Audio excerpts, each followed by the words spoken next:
Hello, everyone. We're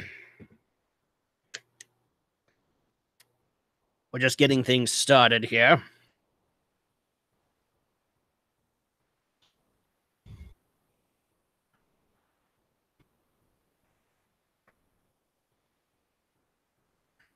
Welcome to the podcast this evening, everyone. We're just getting things started, and then we will record.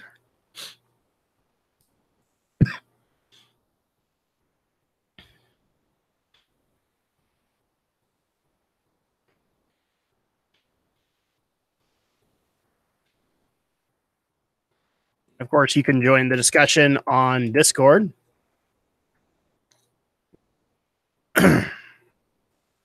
Just follow the rules, and then you'll be good. How's everybody doing this week?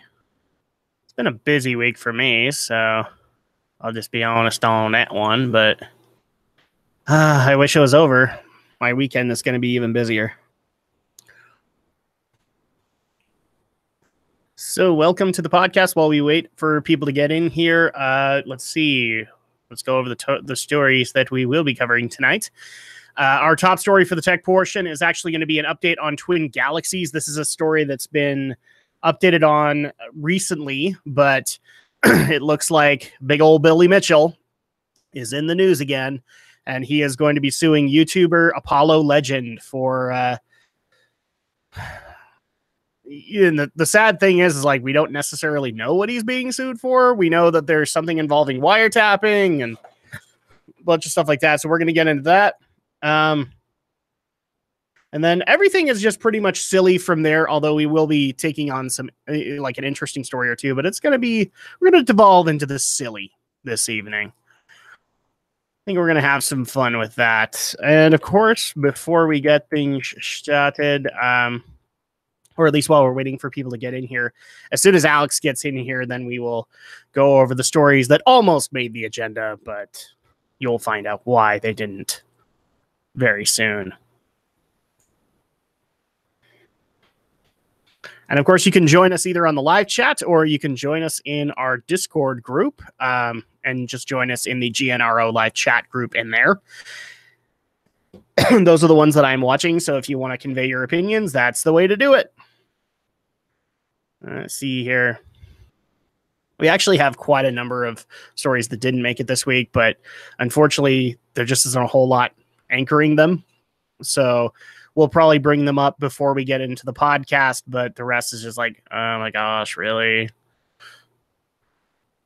And like I said, I'm still trying to have things remain a little bit more positive on the podcast. We've had a lot of depressing months. So we're going to try that. Hello, Atlas. Welcome.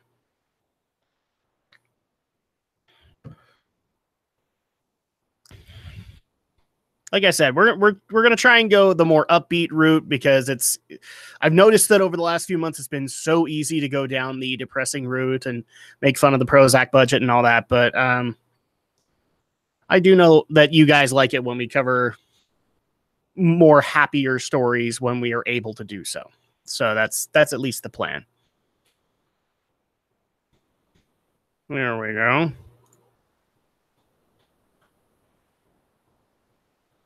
We've got things out on social media too, so people can join us that way.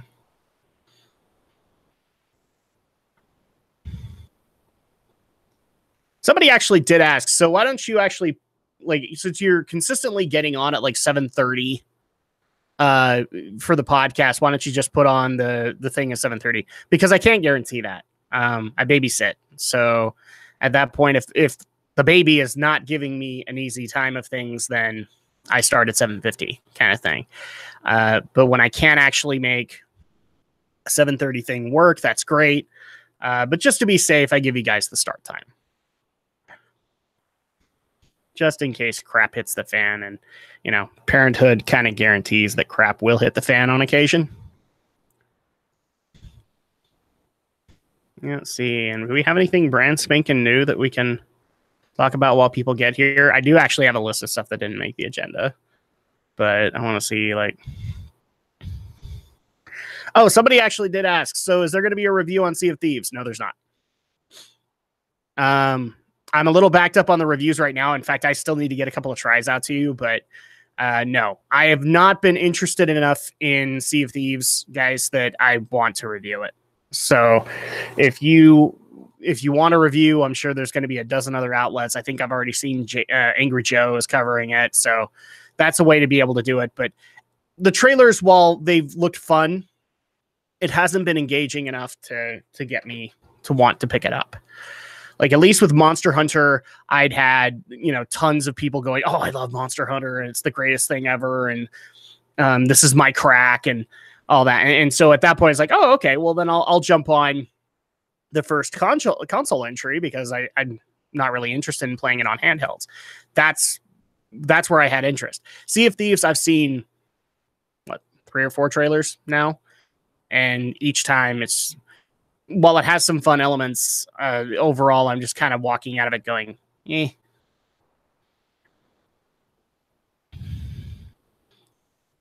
Let's see. So sorry to disappoint, but yeah, I'm not covering. In fact, the next Drac Tries, I have no problem admitting, I just don't know when it's going to go up, is going to be Fee. Because I actually have been interested in that game. It's an indie game. It's a game under the EA indie banner, so much like Unravel. And Unravel was actually very interesting to me, so I've enjoyed the trailers I've seen of Fee. So that's going to be the next one.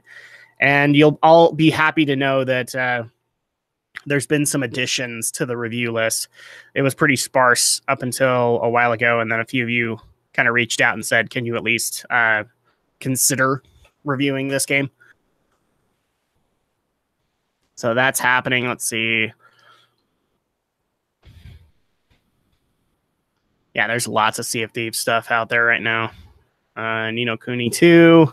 That's another one that's not happening. Ni no Kuni 2, and it's simply because I haven't played the original Ni no Kuni, and after talking with friends that have played it, I've pretty much gotten the assessment that if you haven't played the first one, you're going to be kind of lost. So at that point, it's not going to be worthwhile for me to judge something when I don't know the previous game.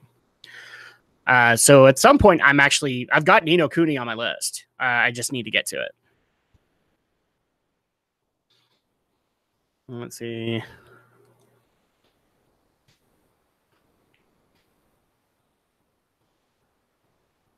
I will say one thing that didn't make the agenda this week was the Nindies Showcase. I know a few people are going to be disappointed by that. We don't have a Nintendo Talk this week.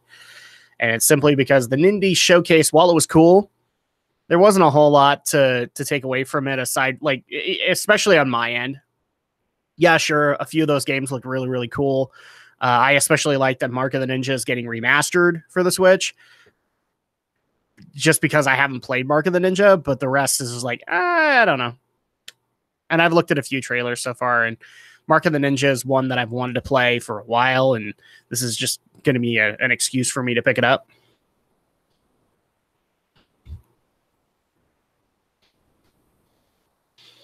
But yeah, the Nindies event did not make it, simply because I don't think enough of the panel actually watched the Nindies Showcase for it to matter. I mean, we've got 2 panelists that don't have a Switch, so they probably aren't interested, simply because they can't afford to have a Switch right now. And I don't know where people are at. Oh no, we're already having issues. No.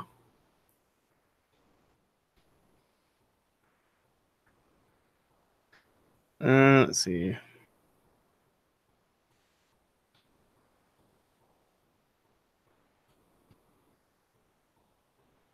And like I said, you can either join on the live chat on YouTube, or you can join us via our Discord and give your opinions on the stories we talk about tonight there.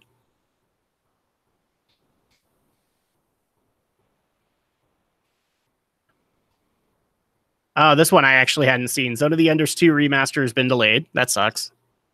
Because I'm waiting on that one so we can show it to Alex. Yeah,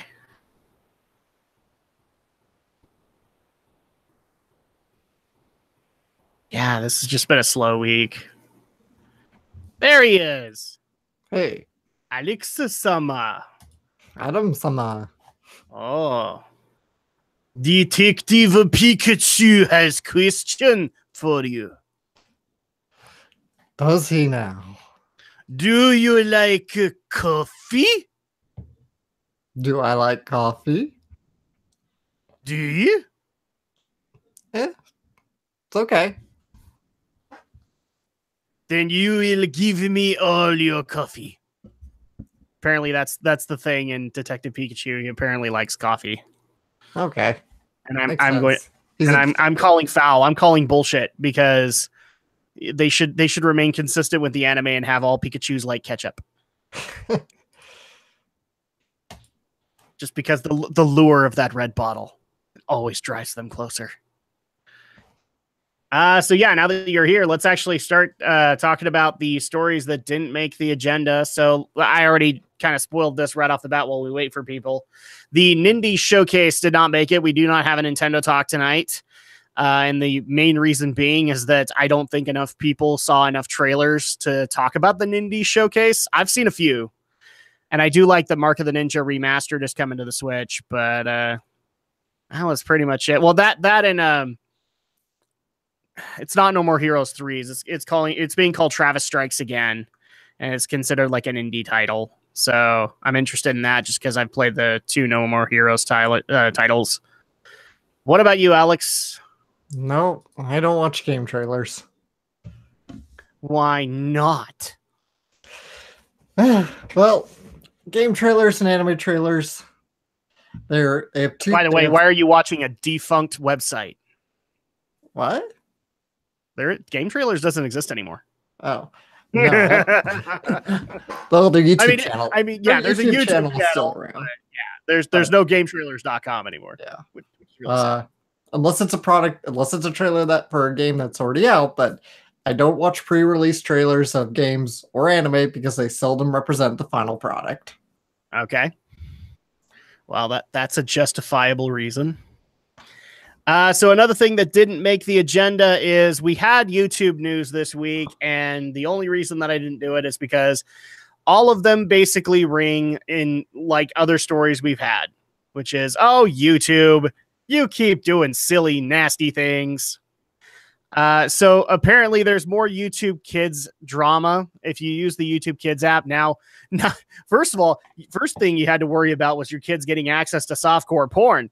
Now you have to worry about your kids getting access to Alex Jones. So, yeah, there you go. What else can we say aside from, oh, look, YouTube. Wah, wah. Yeah. Now your kid's going to have to ask you, when can we go see the frogs turning gay? Well, my kid is smart enough that she wouldn't ask that. She'd ask when the next Zelda game's coming out, and that's all she's going to care about. The other YouTube one, and you just barely found this. So apparently there's a algorithm in place on YouTube that if you watch music videos, you slowly start to get more ads or longer ads. Yeah. To encourage you to go out and get the music. Not necessarily to get the music, but to subscribe to the premium YouTube service for like YouTube Red, so you can listen to it ad free. So, wah, wah. I'm glad I don't listen to much in the way of popular, quote unquote, popular music on YouTube. I mostly listen to game music or anime tunes. Yeah, game music, anime music, maybe some wrestling entrances here and there. That's about it. So none of that's affected. Let's see. And then the final YouTube one is apparently Wikipedia or so I guess. Okay, explain this to people. Wikipedia is being used on YouTube and YouTube's mad about this. No, actually, YouTube wants to use Wikipedia as sort of a resource tool to kind of circumvent conspiracy theory videos. Like, so if I click onto a flat Earth theory video, and like somebody who's or like my kid or like my kid clicks onto it, okay, somebody who's like trying to legitimately proclaim the Earth is flat, not like somebody trying to rebuke it, though it's YouTube, God knows. So YouTube will, in the description or wherever, I'm not quite sure, they'll put in a link to Wikipedia as a cross-reference, so you can go look up a counter, to look up any counter information to conspiracy theories. But Yeah. YouTube neglected to actually tell Wikipedia about this, and Wikipedia's like, you didn't tell us this. When were you planning to tell us? Yeah. YouTube is going to put the site that's open-ended as reliable. Wah, wah. I trust Wikipedia more than I'll trust YouTube. That's 50-50 sometimes. That really is. Rule of thumb with Wikipedia. Yes, it's an open source, but you know what? It's also rule of thumb for the internet in general. Don't rely on one. Yeah, that's why Wikipedia.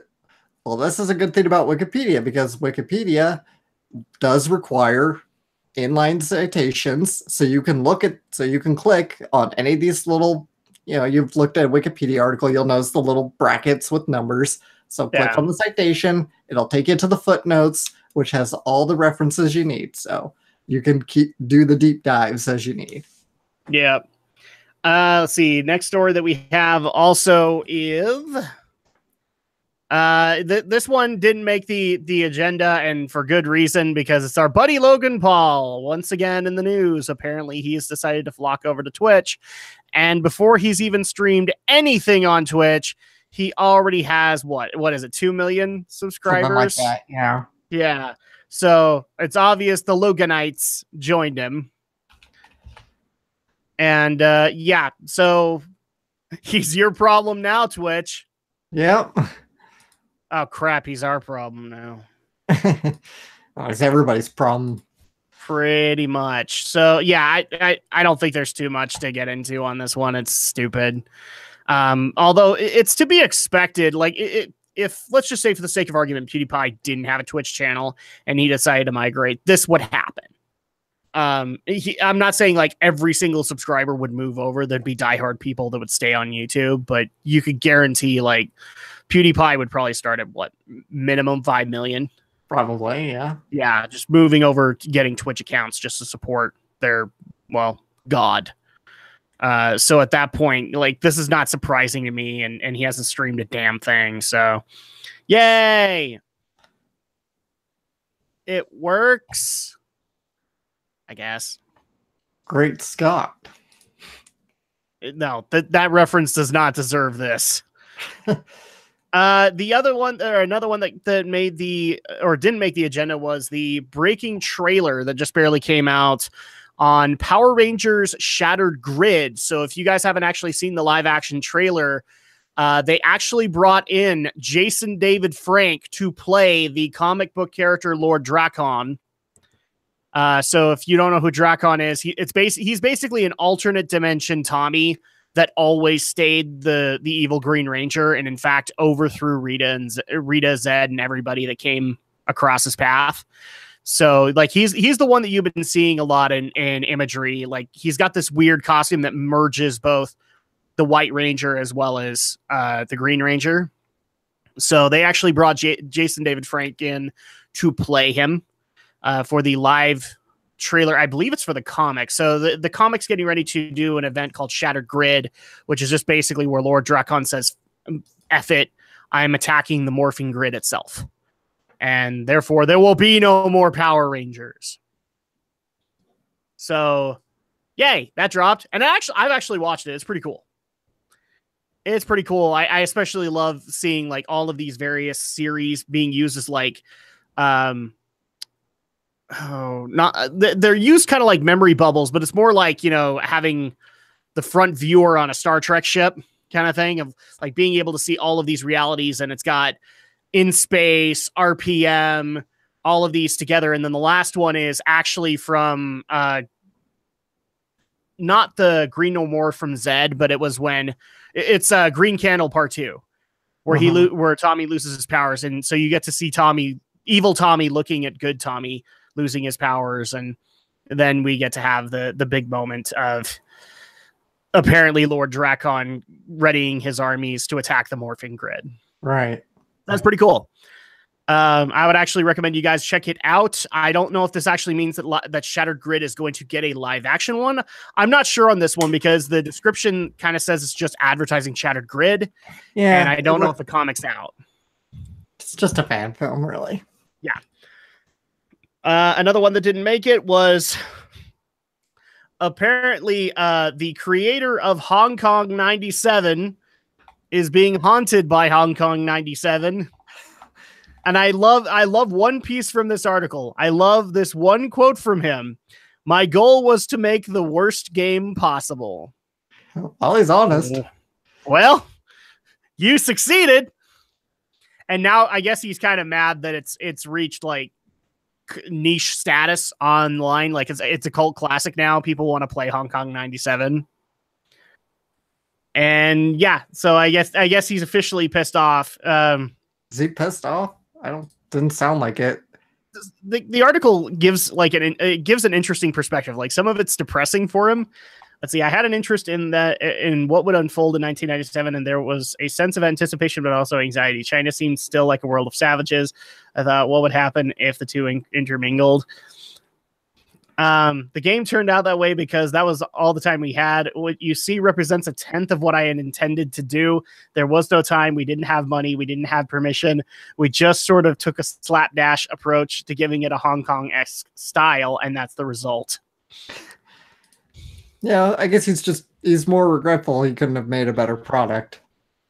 Yeah, but I mean, his intention was to create the worst game possible. So you succeeded. I mean, the closest thing that I could say would be competition is insert simulator here. Like, I don't know how many times on Dragon Shadow we've gotten the request of like, could you take on I Am Bread, or could you take on Goat Simulator, or no, those are stupid. They're dumb games. I don't know why didn't we put this one in the agenda? This is a pretty fun story, I think. It just barely didn't make it. We had some stuff that was requested that was sillier. I mean, to put it in greater context here, I was sick and tired of consumer games and the way Nintendo were at the top of the pyramid. I was also really influenced by the extreme games coming out of Europe. I had an idea to create a cheap, vulgar game that would make fun of the industry. The emergence of game copiers finally gave me that opportunity. With one of them, you can make games and distribute them without needing Nintendo's permission. So I don't know that he was really out to create the world's worst game as much as he was out to give a middle finger to Nintendo and Nintendo's then very draconian ways of market control. We say draconian, I say tyrannical. Isn't that basically the same? Both, but I like tyrannical. It sounds better. It paints Nintendo the way that that Nintendo needed to be painted back then.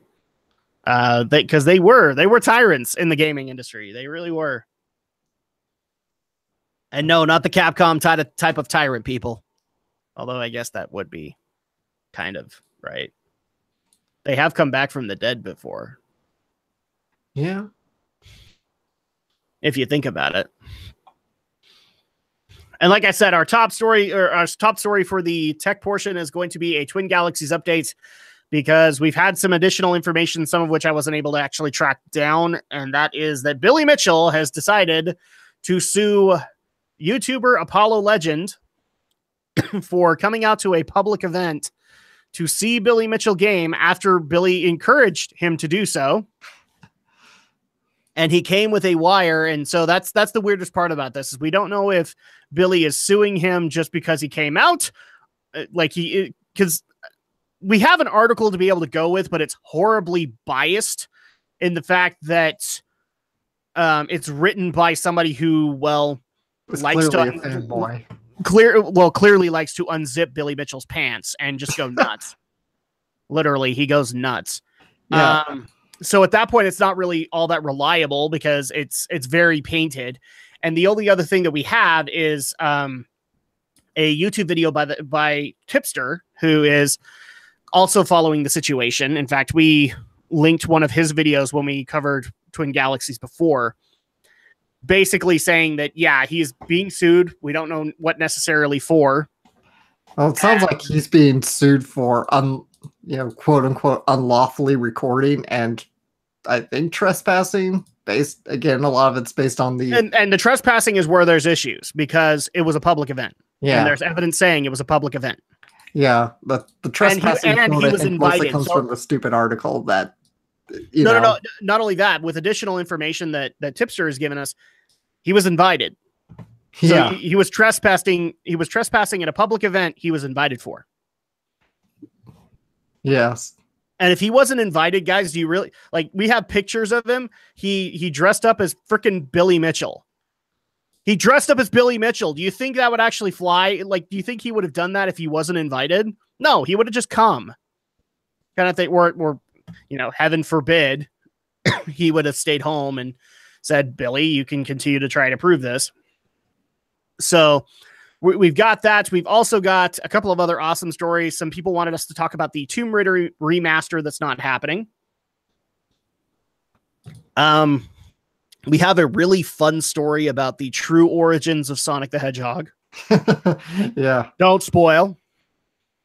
I want people to get in here. I want people to get in here to see it because Alex is probably going to explain it because it's right up his alley and it's actually fun to read. At the top of the entertainment portion, apparently the next on the reboot bandwagon is Clarissa Explains It All. Yeah. Yep. We have a director set for a new Gods movie. So this is a DC movie. We'll get into that in a second. And then the sillier one I'm going to keep to myself, but this one actually came in through a few listeners who one of them instructed me to keep it secret, especially to one Romney. So this is going to be fun. Let's see. Aside from that, that's pretty much all the stuff that didn't make it.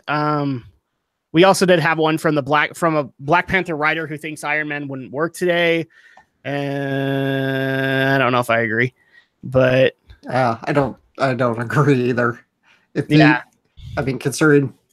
Considering how present Tony Stark is still in a lot of these current Marvel movies, clearly nobody's being chased away by Tony Stark.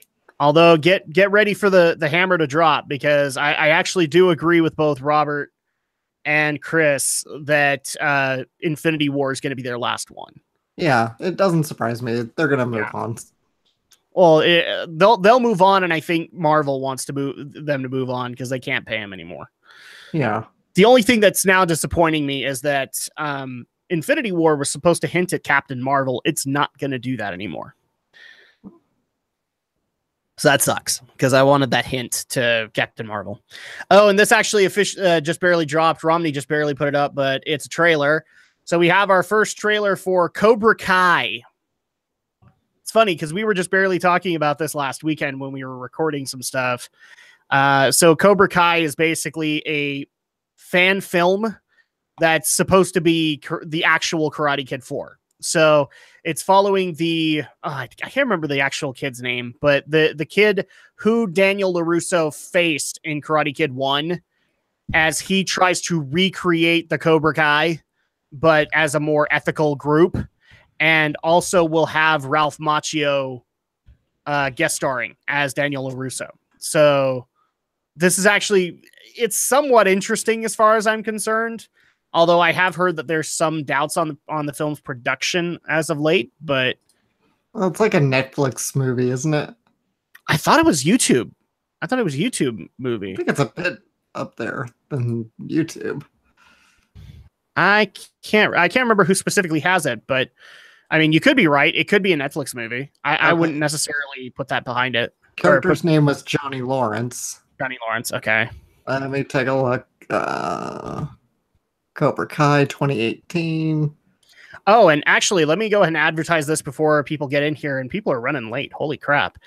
You're right. It is a YouTube series. It's YouTube Red. Yeah. Let me go ahead and advertise this really quick. So tomorrow at 2:00 Mountain Time, Alex and I will be doing our first ever live stream on Twitch. So you guys can join us at 2 p.m. Mountain Standard, or is it Mountain Daylight Time? Mountain Daylight Time. I don't care. 2 p.m. Mountain Daylight Time on Twitch, and we'll be streaming a game that was also suggested during the whole 100 subscriber deal, but we decided to kick things off and do not necessarily like a weekly thing, but this is going to be a once a month thing where we just play a game and have fun with you guys. So you guys can check that out. And Romney's here. Hello. Hello. I don't know if we're going to get Brinton. Brinton said he was going to try and make it, but let me just double check with him. And then if I hear no, then we'll just go ahead and get started. Yeah, I've actually got lots of live streams tomorrow, so you guys can check that out. So at 2 p.m., me and Alex are going to be live streaming together, and we're going to try something out around 7 p.m. Mountain Daylight Time, where the Why We Geek podcast is going live. Because I've got a guest all set up for it, and you guys will be able to see the live recording and what eventually goes up on the RSS feed. So you guys can check that out, and it's for Magical Girl Anime. Holy crap, with a special guest, Lita Kino from the Senshi Annie Girls podcast. You guys check that out, too. Yes, I know. I endlessly plug my stuff. Thought I was going to be a part of that. Yeah, and then we started having scheduling conflicts. Let's see.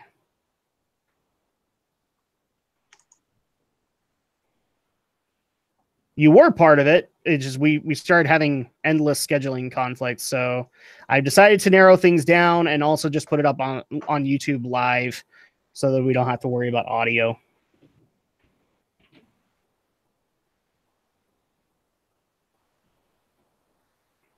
Besides, you do a lot of Why We Geeks. I know. I like it. I know you like it. Jeez, but you have to let somebody else do it. Oh my gosh. Sorry, it's usually just little old me down here in my little corner room. Well, I'm still going to have some time issues. That's why in a lot of cases I kind of had to boot you off. Is like, I'm already having to accommodate for, what is it, a 12 to 17 hour gap. So it's like, okay, I'm going to set this up and I might get it wrong. So at that point, I don't want to waste people's time. God damn it, my reward points are going to expire. Thanks, CD Japan. I'm sorry. Oh, jeez. And I'm already getting endless. Okay, I need to mute this channel. What the hell? I'm getting pestered on one of the other Discord groups I follow. There we go. And like I said, you guys can join us in our Discord group as well as on the live chat. And we're going to have some fun tonight talking about lots of silly. We got lots of silly tonight. We're not going to do depressing. This is why YouTube was removed. Because we didn't need to talk about how YouTube Kids is constantly destroying itself and how YouTube wants you to buy into their paid services by pelting you with ads. Yeah. In other news, water is wet. Exactly. The sky is blue. Well, not right now, but you get my point. Okay, I'm just waiting to see if we hear from Brinton, and then we'll get started. And then, like I said, so we have a listener requested one that I've been instructed by one of them to not tell Romney, even though technically he has access to the agenda. So I didn't think this through, actually. Should have uploaded 2 different copies. I probably should have. Yeah, I should have been really deceptive. But yeah, I had to keep it from him because apparently he was the one that people expected was going to have a meltdown. So it's the last one, Romney. Don't spoil it yet. Yeah. I mean, if I've got it. I mean, I know what it is. He's but speechless. I know what it is, but it's kind of a case of if people are asking about my thoughts on the Shattered Grid teaser, yes, I saw it, and yes, I am excited for the event, sort of. I'm still trying to get caught up on the comics, though, so no spoilers. Oh, no, that's not the story, but we actually just barely covered that, so thank you for going over your opinion. I saw the trailer. I liked it, especially Jason David Frank as Lord Drakon. That was pretty damn cool. Yeah, actually, since you're the one that put it up, do you want to give your thoughts really quick on Cobra Kai? I have concerns. I mean, that's the best way I can say it, is that to me, it doesn't feel like a continuation of the Karate Kid story. It feels like it's trying to be a parody of the Karate Kid. Yeah. Like, looking at it, I mean, it looks like it'd be funny if it was just a parody, but the fact that they're trying to market it as continuation, to be honest, it feels almost like a bit of a betrayal of what the story is about. Yeah. Now, again, this is just the early trailer, and it may be completely different when it comes out, but I have concerns. That's the best way I can put it. I mean, I liked the direction they were going, where it's basically, oh, it's like with Miyagi and Daniel, except this time it's Johnny as the Miyagi role, and even just going onto my soapbox about the martial arts, I can kind of see, okay, maybe this makes the case of martial arts getting too soft and losing a bit of the practicality of it, which is an ongoing debate in the martial arts community. And so something like a continuation of the Karate Kid that shows the other side would be worth mentioning. But then when I just saw that it was going for the comedy, that's when I realized, yeah, I don't think the people making this actually understood the original, like, at all. That's not out of the question. But yeah, I haven't seen the trailer yet, so I'm taking your word for it. Yeah, again, if it was just a parody, like if it was a Funny or Die trailer, I'd say it would probably be a very good Funny or Die trailer. But the fact that this is supposed to be promoting an actual series that we're going to be getting, it just feels like the tone is going to be all over the place when it comes out, where it's not sure if it's going to be a comedy or a drama, because the original Karate Kid films, at least the first two, were dramas. Yeah, they had some comedic stuff, but they were at their core dramas. Whereas here, I don't know. I mean, at the very least, the trailer hasn't convinced me to pay for YouTube Red. So, yeah, that's one less ad. Well, no, that's probably 10 bajillion more ads they're going to try to pelt at me. Probably. Oh, yeah. And somebody actually did ask us to at least consider weighing in on this. And I'm not going to allow too much time while we wait for Brenton's reply. But somebody wanted us to weigh in on the Count Dankula situation. I did not put it in the agenda because, unfortunately, guys, it skirts that. It doesn't involve like official people, but it skirts that ever so great political rule. So, I mean, if you guys want to give a quick summation, if you have thoughts on it. I have no idea who Count Dankula is, so there's my answer.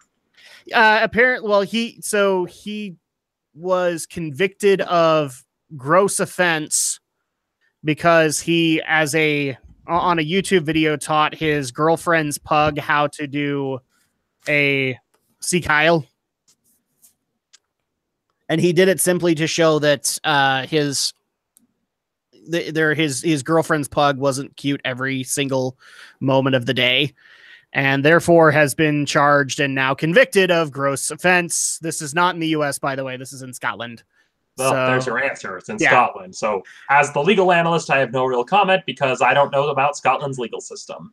Well, the one thing that is very clear on this one is if you live outside of the United States, you do not have the luxuries of freedom of speech.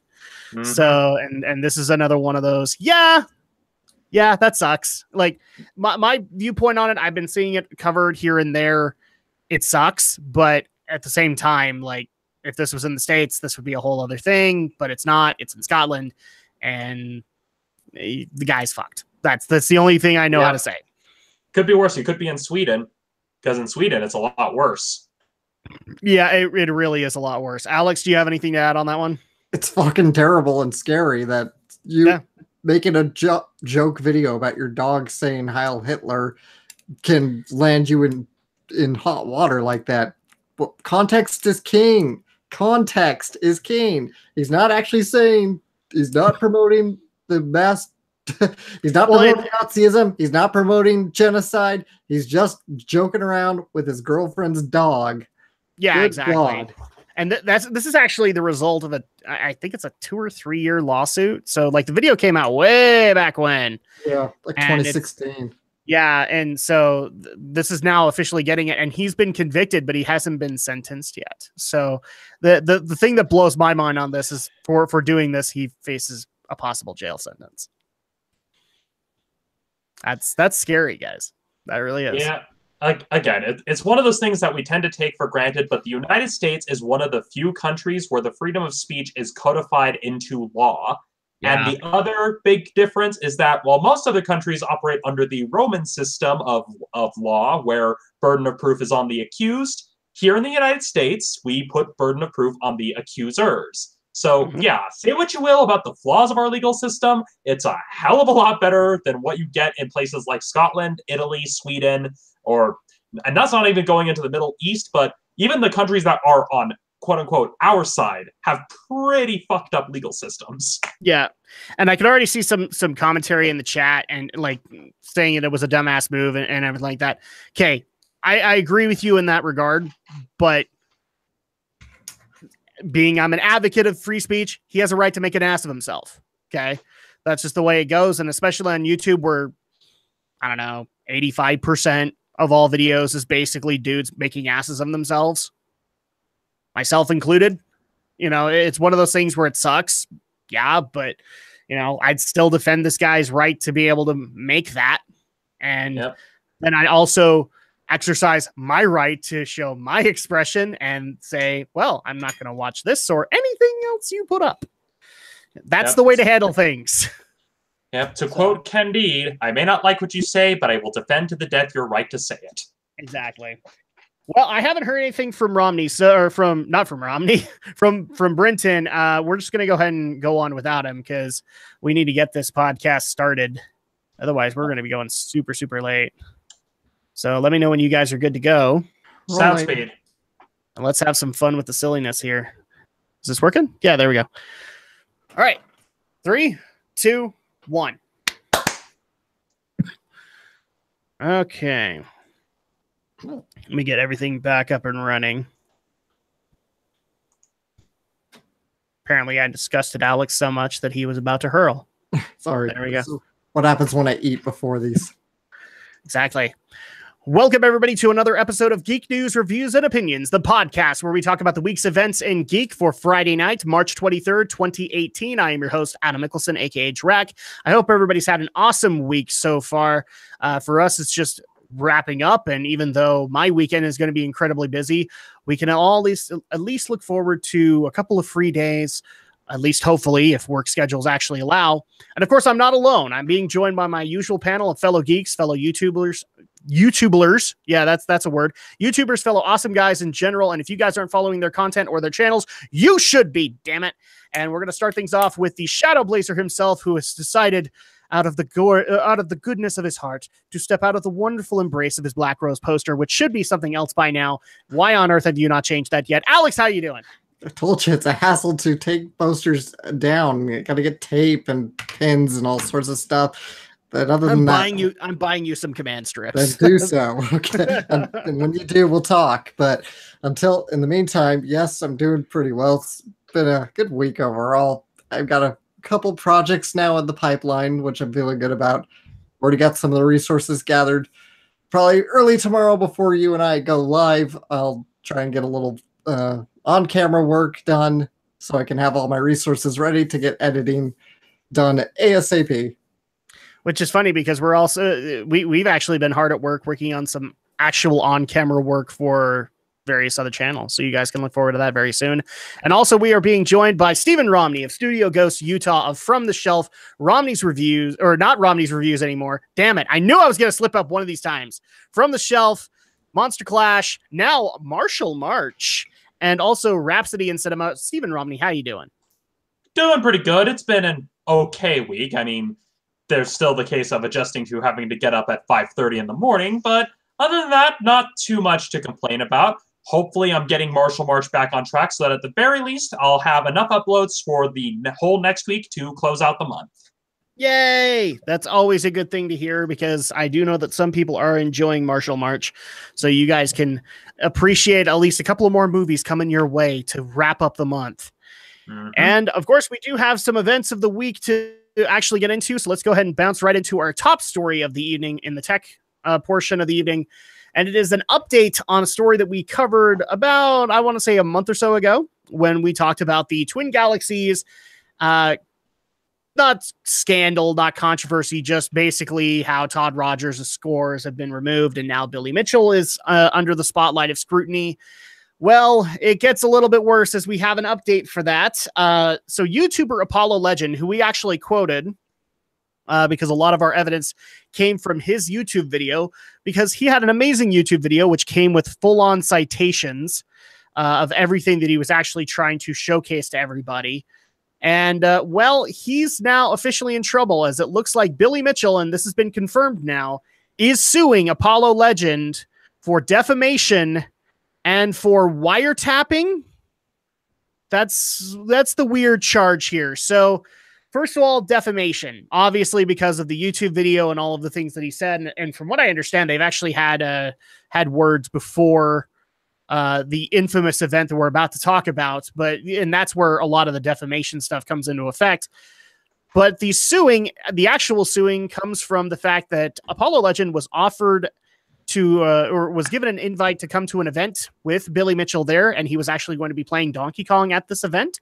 They said, go ahead, come on over, see Billy Mitchell play, and then you will be brought over to the light, is basically the premise that they were going on for this little event. So Apollo Legend came dressed as Billy Mitchell. That's the best part about the pictures. And if somebody can bring those up, that'd be awesome. Because they're in the article that we don't want to use, because there's a Twin Galaxies article that is horribly biased towards Billy Mitchell, and I can't read it anymore. So yeah, this public event happened. Apollo Legend actually came, watched some gameplay, or watched Billy Mitchell play some games, actually took some photos with both Billy Mitchell and Robert Childs, and is now being sued because, well, he came with some recording equipment. And apparently, at a public event, he wasn't allowed to do that. I don't know. This is one of those things that hasn't been explained all that well. I was hoping that when we got the panel from Billy Mitchell on the Kong Off 6, that we would have gotten a little bit more clarification on this, but we didn't because they stayed pretty quiet on the lawsuit. Yeah, apparently he came in with what a lot of people are assuming is like a lapel mic, like a little ribbon mic, to record the event and maybe even catch Billy in a gaffe kind of thing. And I don't know if, like, Florida, because this was in Florida, I think. The Florida statutes apparently don't allow for public wiretapping. Well, and here's the thing. The crux of Billy Mitchell's argument in the lawsuit states that he obtained audio and video illegally at this event. However, and this was pointed out by a fellow speedrunner by the name of EasyScape, Florida law, when it comes to consent to record video, makes exceptions for in-person communications that are obtained in areas that don't have the reasonable expectation of privacy, such as a public event. Yeah. And so it's a case of, this was a public event for charity, mind you. Mm-hmm. And he was invited. He was even thanked later on for showing up. So continue, Romney.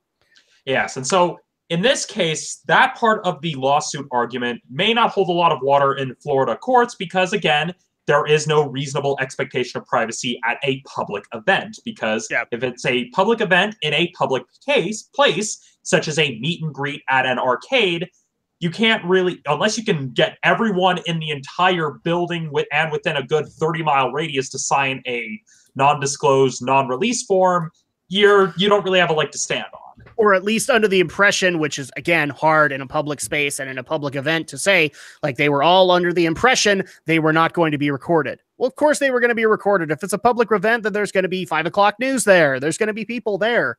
So that's really difficult to do. The other thing that got laid on him that the Twin Galaxies story tries to bring up, and by the way, just leave I don't normally encourage our community to do some things, but can we please get some legit criticism on the guy that wrote that freaking article? Because as far as I'm concerned, he enjoys Billy so much that I'm pretty sure he gets his jollies off on Billy Mitchell. I'm pretty sure he has his own copy of the Donkey Kong record from King of Kong and, has a fun night with that because holy crap. For all we know, it probably is Billy Mitchell just writing under a pen name.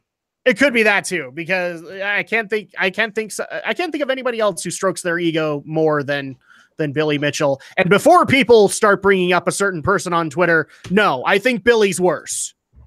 Billy's worse because King of Kong. That's my only evidence on the matter. But yeah, the other thing is trespassing. from this story. He was trespassing at a public event that he was invited to. That they thanked him for coming. Huh? And so, like, the only thing that right now people are thinking is going to stick is defamation. And normally, and I actually agree with some of the input from others, this wouldn't stick. The only reason that it might stick is because it's a 50-year-old guy suing a 20-year-old YouTuber. Okay, so this is basically him trying to outspend Apollo Legend, and so it won't go the same way as his lawsuit with Regular Show on Cartoon Network. Okay, because at that point you had a bigger money well going up against Billy Mitchell. So a lot of people are already are kind of expecting, like, if he can actually push out the defamation to a ruling, he'd probably win. But we don't know if Apollo Legend could cover the legal expenses. Yeah, because that's the key thing with lawsuits. They are very much financial wars of attrition. You pretty much, if you know it's something that is going to be the long haul, the idea is that you basically keep going until the other guy runs out of money or until a judge makes a ruling, whichever happens first. I mean, the best example I can think of is the lawsuit between the creators of Cyber 6 leveled against James Cameron for the TV show Dark Angel. They had a really strong case, but they couldn't press forward with the lawsuit because these were just two guys from Argentina trying to sue, billion-dollar filmmaker James Cameron. Yeah, and actually, some legal buddies might actually kind of pointed out that, if again Apollo Legend was able to pursue a lawsuit with him, he could technically bring up the Regular Show ruling that went against Billy Mitchell, saying that basically now Billy just has an axe to grind with anybody who says anything bad about his character. Kind of thing. The danger with that, though, is that the judge's specific ruling in the Regular Show ruling, because Billy Mitchell was arguing that they were using his likeness without his consent. But the judge ruled, and this is the exact quote from the judge, declared that he was not a non-human creature who was a floating giant head with no body from outer space. Therefore, that was literally the judge's statement.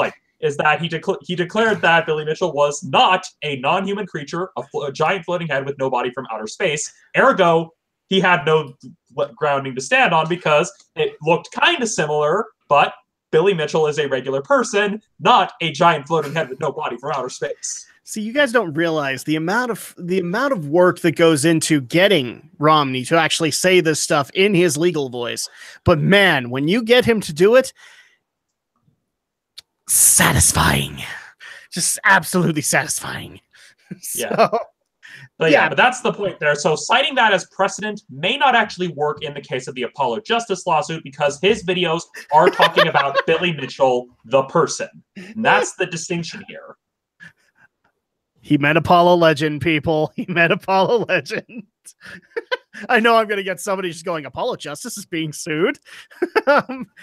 So back into this lawsuit. Like I said, we did actually get a panel with Robert Childs, I think was on the panel, Billy Mitchell, along with one of his YouTube defenders from Empire Arcadia. I think he goes under the tagline Triforce.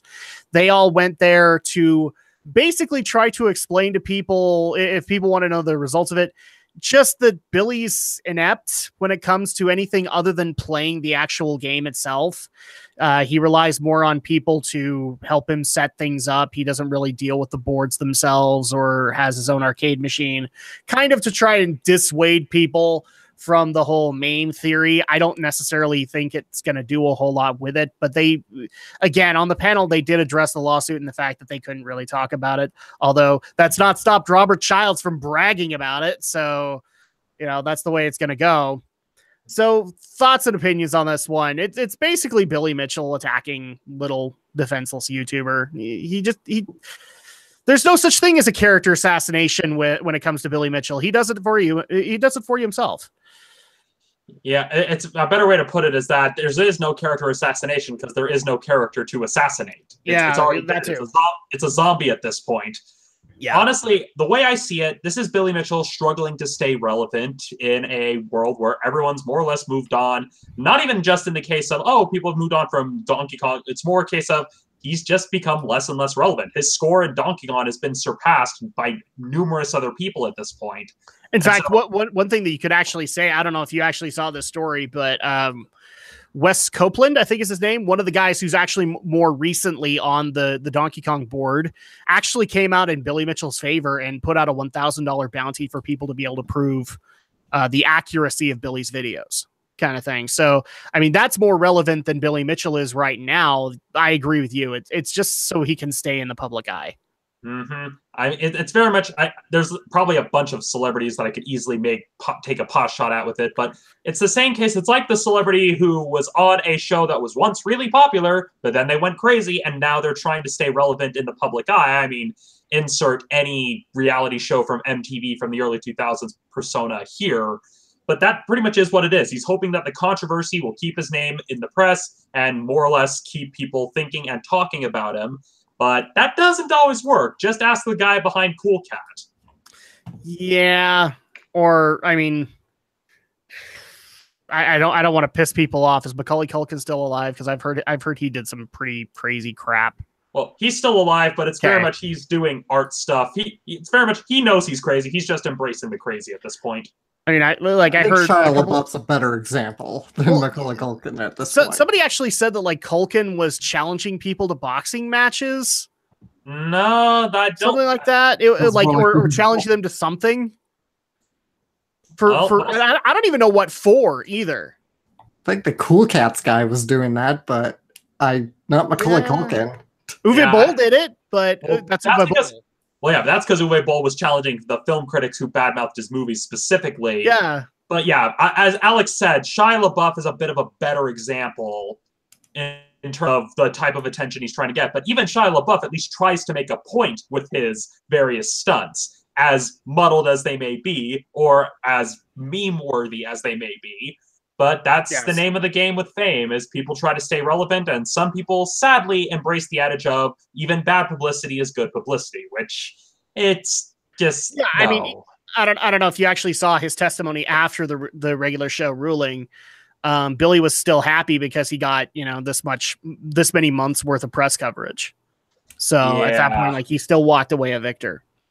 Yeah. So, just all I can say is that, because we're like a lot of people have said, even in the article, this isn't the last we're going to be hearing from him. If it's not one lawsuit against a YouTuber, it's going to be another. I mean, just watch.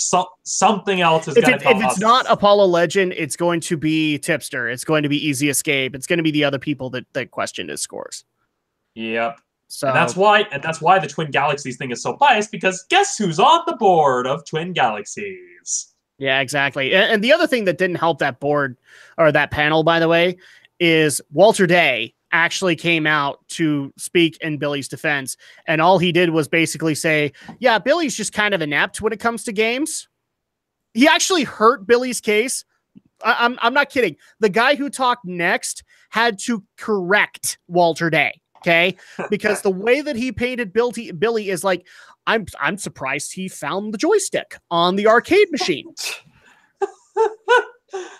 This is the guy you've been using to advertise your freaking company, Walter. I mean, I honestly, that would be a very interesting PR direction if they try to get away from him being clever and just like, oh no, Billy Mitchell's actually an idiot savant. That's how he got the scores, because he's always been dumb. He didn't beat Steve Sanders. Steve Sanders is actually the real King of Kong. We just haven't told anybody. No one. This does not look good, and honestly. It's one of those things where I haven't seen it. It's been read to me, but it's like, okay, I get it. You're trying to paint that he can't do anything with an arcade machine other than use the joystick and press the buttons and look at the pretty screen. Okay, I get that you're trying to do that, but the way that you're making it sound is like, plug. What is that? Pac-Man? I don't know what that is. I'm just like, wow. No wonder he's 6th or 7th place on the King of Kong, or on the King Kong world record board. He's 14th now. Is he 14th now? Yay! He goes further down. Alex, your take on this whole Billy Mitchell situation? The only thing it does, I guess we should stress, this is kind of still rumored because there's not a lot of press coverage of this beyond the very obviously opinionated Twin Galaxies article and beyond the YouTuber that's also helping cover it. There's nothing from Apollo Legends. No, he's gone quiet. Yeah, he's quiet. His Twitter's quiet. He hasn't had an upload in over a month on his own channel. It wouldn't surprise me again. Billy Mitchell definitely seems like the egotist, but chances are it won't go far. I feel like either someone's gonna drop it sooner or later, or he's just gonna get bored and move on to the next thing. I think it's like an asshole. I think it's honestly the premise that like Billy's going to sue lowly little YouTuber because lowly little YouTuber can't keep up the lawsuit. And like you've said, Apollo Legends gone quiet on this matter. I'm guessing because he's been advised by legal counsel to stay quiet on the matter. Mm-hmm. Like, don't tweet, don't put up videos, don't do anything like that. You've been busted. I mean, he could be in prison right now. We don't even know. Okay. Because he's been quiet. Well, yeah, and honestly, with a lawsuit like this, especially a defamation lawsuit, you do want to limit your social media posting. That way you don't inadvertently give the people suing you any more ammunition. And so... Yeah, that's understandable, but I still feel like... I still feel like he would probably do what people like Jim Sterling had been doing when they were facing lawsuits, where they might just say, look, I'm in the situation now, I'm being sued. But of course, under advisement of counsel, I can't really talk too much about it, but here's just the basic rundown of things. This is kind of why I'm wondering if he actually got arrested, because at that point, it makes me wonder, okay, well, I mean, I don't want to think about the absolute worst, but if he was in prison, then he doesn't have a phone. So at that point, that could explain why he hasn't been tweeting. Because yeah, you're right. Jim Sterling has made those kind of legal statements on Twitter, just saying like, here's the situation. I can't really talk about it. Although it could also be his legal counsel just said, shut up. Don't say anything at all.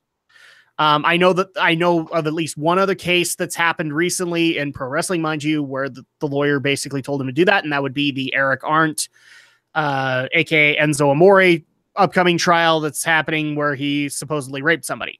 And his lawyer just said, shut up, shut the hell up. Yeah. Given that's a criminal offense, which is why it would be a lot more. I mean, but you do what I'm trying to do with this premise is you do what the lawyer says. Yeah. Mm-hmm. I can't imagine he'd be in jail. None of these seem like particularly jailable offenses. They seem like misdemeanors at the worst here, and something at worst, maybe a steep citation. And I don't see like the other thing that somebody brought up to me is like maybe his computer got seized. For these charges, I don't see any seizure of property for evidence. I really don't.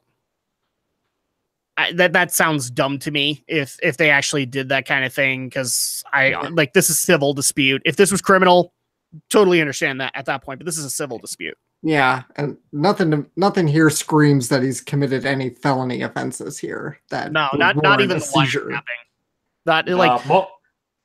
Most we would probably get would just be a case of, he would have to pay a fine, but nothing that would land him in prison unless he was unable to pay said fine. But that would be about it. And even then, he wouldn't even go to prison. He'd just probably be kept in a holding cell for a set period of time. Yeah, so at that point, it's more than likely lawyer told him to shut up.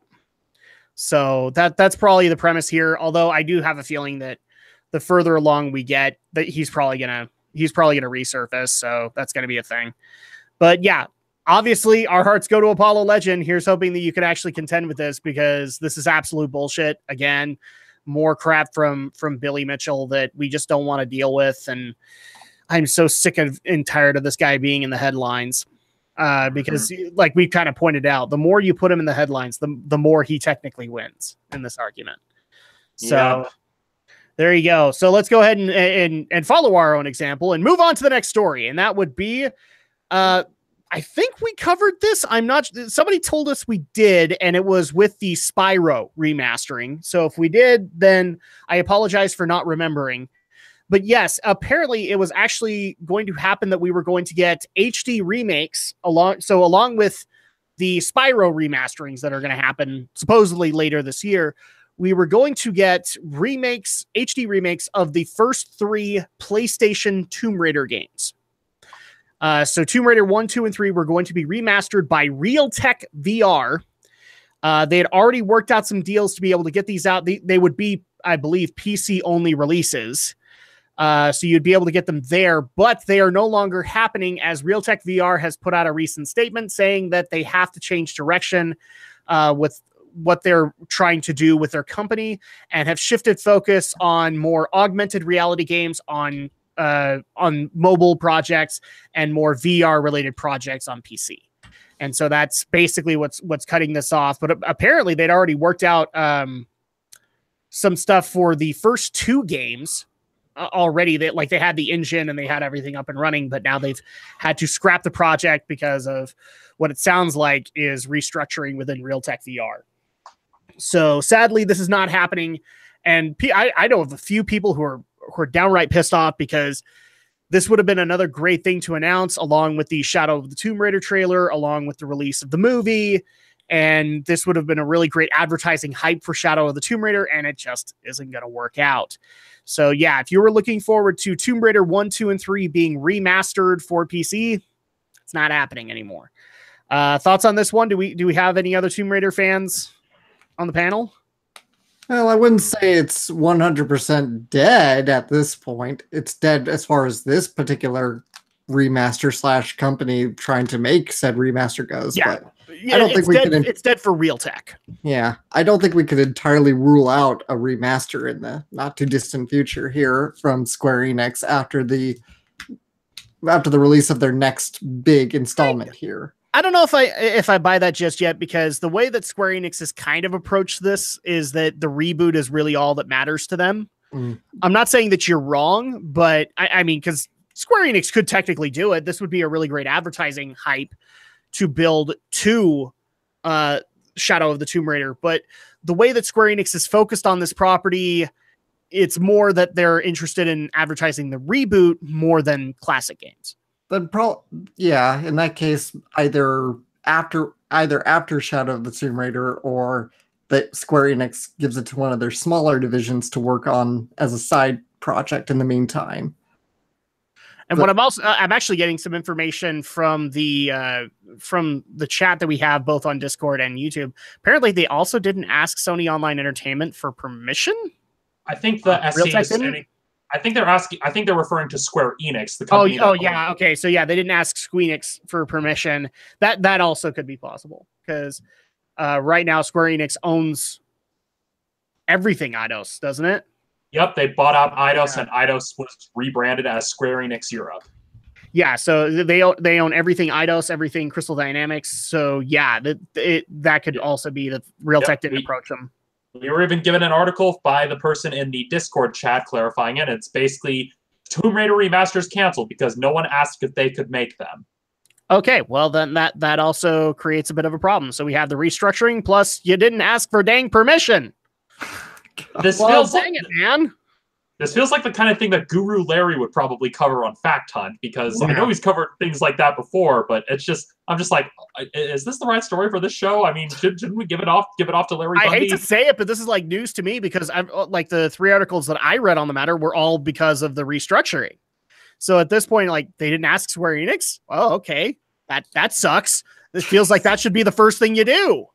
It's like those it's like those Kickstarters that also crop up to remaster or remake a particular game. I mean, I've seen a few of them for like Chrono Trigger, and it's like, the first question that always goes through my mind, like, do you even have permission to do this? Yes. It's like the Kickstarter. Yeah, it's like the Kickstarter to make a Super Mario RPG 2 that fell through because, again, didn't actually have permission from Nintendo, or that ill-fated Kickstarter that failed, rightfully so, to make a second season of Sonic Underground. What? Yeah, I did not know this one. Yeah, somebody tried starting a Kickstarter to produce a second season of the animated television series Sonic Underground. Why? Somebody who's really a big fan of Sonic Underground, apparently so. Yeah, I mean, the theme song's catchy, but even I admit, like, yeah, not the greatest of the Sonic media. No. But point being, it goes back to the main issue. 1, no permission from Sega. 2, no permission from Archie Comics, who would hold the rights. And 3, no permission from Geek, the company that actually produced the goddamn show. So, point being, if you're gonna actually do something with another IP, You got to ask for permission from the creator. This Guys, isn't a this Saints is Row. like step one. Yeah, this isn't a Saints Row 4 scenario where you can get the rights to something because the planet got wiped out by Zinyak. That's just not how it works. The only reason that you could, the only reason in the flowchart that you could ignore step one is if you own the damn property. Oh, we want to make StarCraft remastered. Oh, wait, we're Blizzard. We can do that. That's when you don't ask the question. Realtek VR. You done goofed. Step one, dear Square Enix, we would like to remake Tomb Raider 1, 2, and 3, and maybe even put in some VR attachments and everything like that for it. Please, can we do it? To which at that point, it's up to Square Enix. And if Square Enix tells you no, it's no! Or not even that, like, Tomb Raider is also one of those ones where I think Square Enix has fixed all of this. They've gotten all the rights from everywhere else, but I could have sworn at one point because of the movie rights, like Vivendi owned it. Well, given the release of the most recent Tomb Raider film, it's pretty clear that they were able to consolidate everything. Yeah. Because that's why there was such a long gap between the last of the Angelina Jolie films and this new film with Alicia Vikander that I remember hearing you scream about.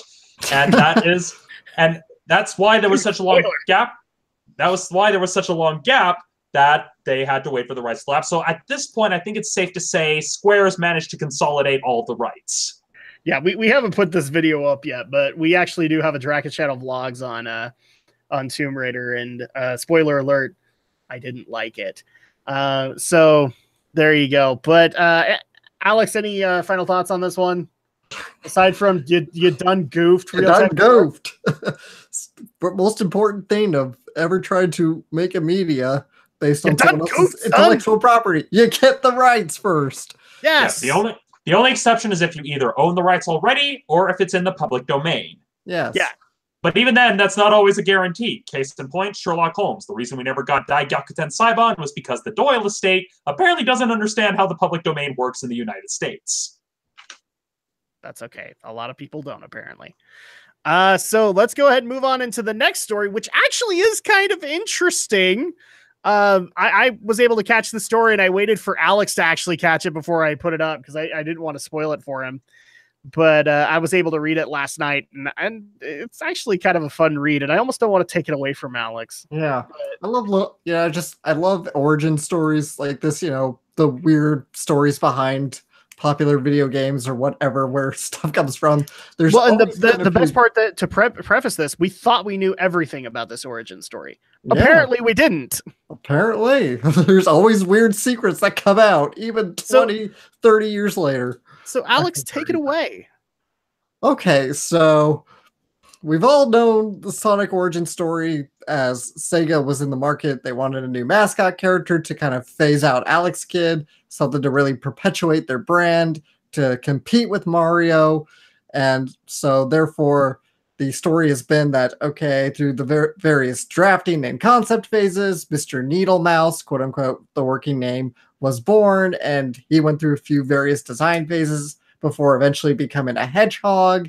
There was going to be this whole thing. There's going to be a human girl he's going to be swooning over. Wasn't the armadillo, the one that became an armadillo later, wasn't he one of the concept designs? I think one of them was an armadillo. There were so many various character drafts of what could be Sonic. Because even Eggman was I'm talking the character. I'm talking the character that eventually made it into Sonic the Fighters, and I think he's one of the guys that's going to be put in Sonic Mania. He was one of the original concept designs for Sonic. Mighty Armadillo.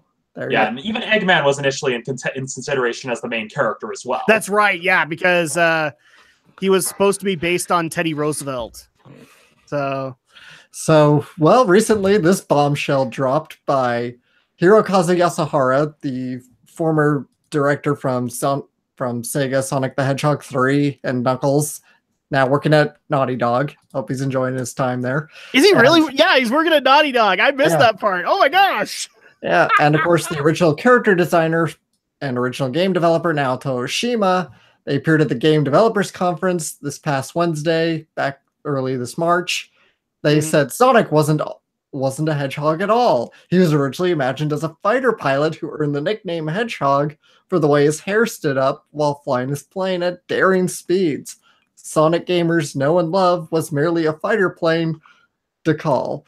All these details were then reimagined as a picture book story by the pilot's wife. So in a way, Sonic the Hedgehog was a story within a story, as players took on the role of a children's book based on a war veteran. Yasuhara and Oshima noted specifically mentions of Chuck Yeager, the first pilot to break the speed of sound. While you're doing this, I'm actually so the article that we have that we're reading off of doesn't have this, but I do know of another article that actually put up some stuff that was at GDC, like concept art that was being shown, like from inspiration to actual design.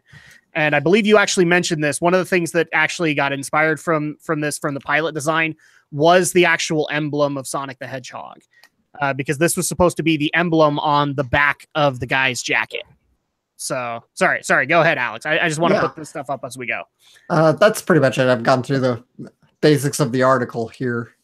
Yeah. So like, here's a couple of others that you can get. So these are some early concepts that were being tossed around. And this is actually the one that I love, is all of these animations. Like, a lot of people think that the sprite work is where everything gets started. Not the case. Like, you actually do have to draw this stuff out to see how you want the sprites to look. And so these are ways to be able to get a little bit more insight into your favorite blue hedgehog. So fun fact, a lot of those animations that were conceived for Sonic 1 that never made the final cut finally got to see the light of day in Sonic Mania. Yep. And in fact, I think a lot of them are still going to be coming in for Sonic Mania Plus and Sonic Mania Adventures, the YouTube miniseries that's coming out. So you guys are going to get plenty more, but holy crap, yes. Originally, but if you think about it, like, certain elements of it kind of make sense. Now we understand why the freaking plane was in the games, because he was originally conceived to be a pilot. So, and honestly, this even explains kind of the existence of characters like Tails. Like, if you think of it in the context of, okay, it's the wife of a pilot reimagining the pilot's life as these characters, I'm just like, okay, maybe that explains, like, all these other characters. They were all people part of the Spider Pilot's units, and maybe Tails would have been a representation of a very close co-pilot who maybe got killed in action, and maybe that was his way of wanting to remember his friend. Yeah. The part that I actually found the most interesting is, like, I love it where pieces of art get integrated into something else. And so, like, the reason I took a lot of time and explained that jacket part is that was really cool to me. Like, having that big jacket emblem, kind of like how fighter pilots would advertise, like, they are the badass there. And eventually it made its way into being the Sonic the Hedgehog logo. That's awesome. That's an awesome transition from being one art asset to being a completely different and new one. Yeah, it's just, now it's got my imagination going as well, because I'm just like, hey, that maybe explains the environmental message and the whole depiction of machines as being evil and destructive to nature. I'm just like, okay, if you think in the mind of, if this is a story within a story created by someone who survived a war, I'm just like, suddenly that actually, like, it makes the meta make sense. I'm just like, that's why things are surprisingly dark. It's designed by someone who survived a war. Suddenly it all makes sense. Well, and the other thing too that people are kind of discounting with this, I've actually seen some people on Twitter just go, "What does it matter what he was actually making, because he's not Yuji Naka?" Yes, it does, because I got that right. The original one is the original developers, Yuji Naka, but so is now Toshima. These two are the kind of fathers of Sonic the Hedgehog. Yeah, but the other thing you have to consider is, like, yes, the creator does matter. I'm not saying that the creator doesn't matter, but also the artists that bring his creation to life, they kind of matter too, because they have to go through that process right along with him, or right along with her, to figure out how this is going to look. Because here's the bottom line: what Yuji Naka wanted may not necessarily have translated well onto the screen without a proper artist. Yeah, I think so. You at least have to acknowledge the artist too. Yeah, I mean, obviously it's good to remember this is a video game we're talking about. Yuji Naka, even before Sonic the Hedgehog, was a very skilled, experienced programmer at Sega. So that's where his talents came in to work for Sonic the Hedgehog. There was putting it all together, from Oshima's art to the sprite work to the programming to everything. That's Naka's role, and Oshima was there from the start to help conceptualize the art for the character. Yep. So this is actually a really cool, like, fun factoid for Sonic fans to be able to enjoy. I'm kind of glad that they were able to secure him for GDC so that people could get this kind of insight into the creative process of making games.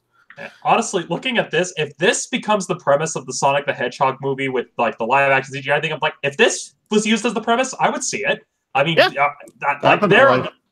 I'm almost having to like someone needs to make like a concept short film incorporating this because there's just my mind. It's already got my imagination going. I would just be satisfied with a documentary, like gather up the original.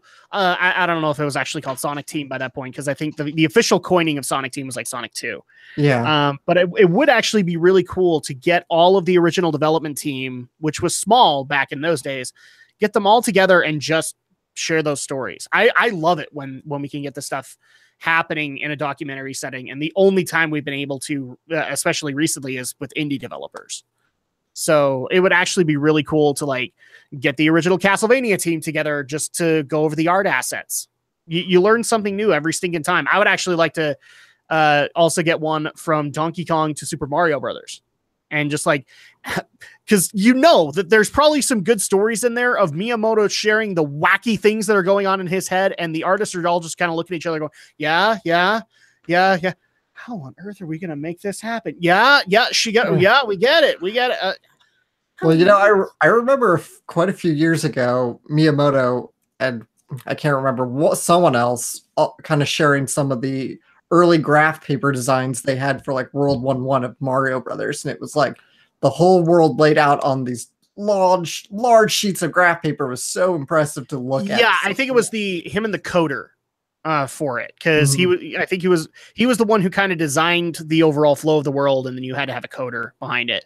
But no, I want like the full on team to just go, yeah, this is how this thing started. This is eventually what you got. I think you could actually get some really good, awesome documentary material out of it. I know they have some of those like extra videos. I don't know how in depth they are on like the Sega Genesis collections, that like the Sega Sonic Genesis collection for like PS3 and whatnot.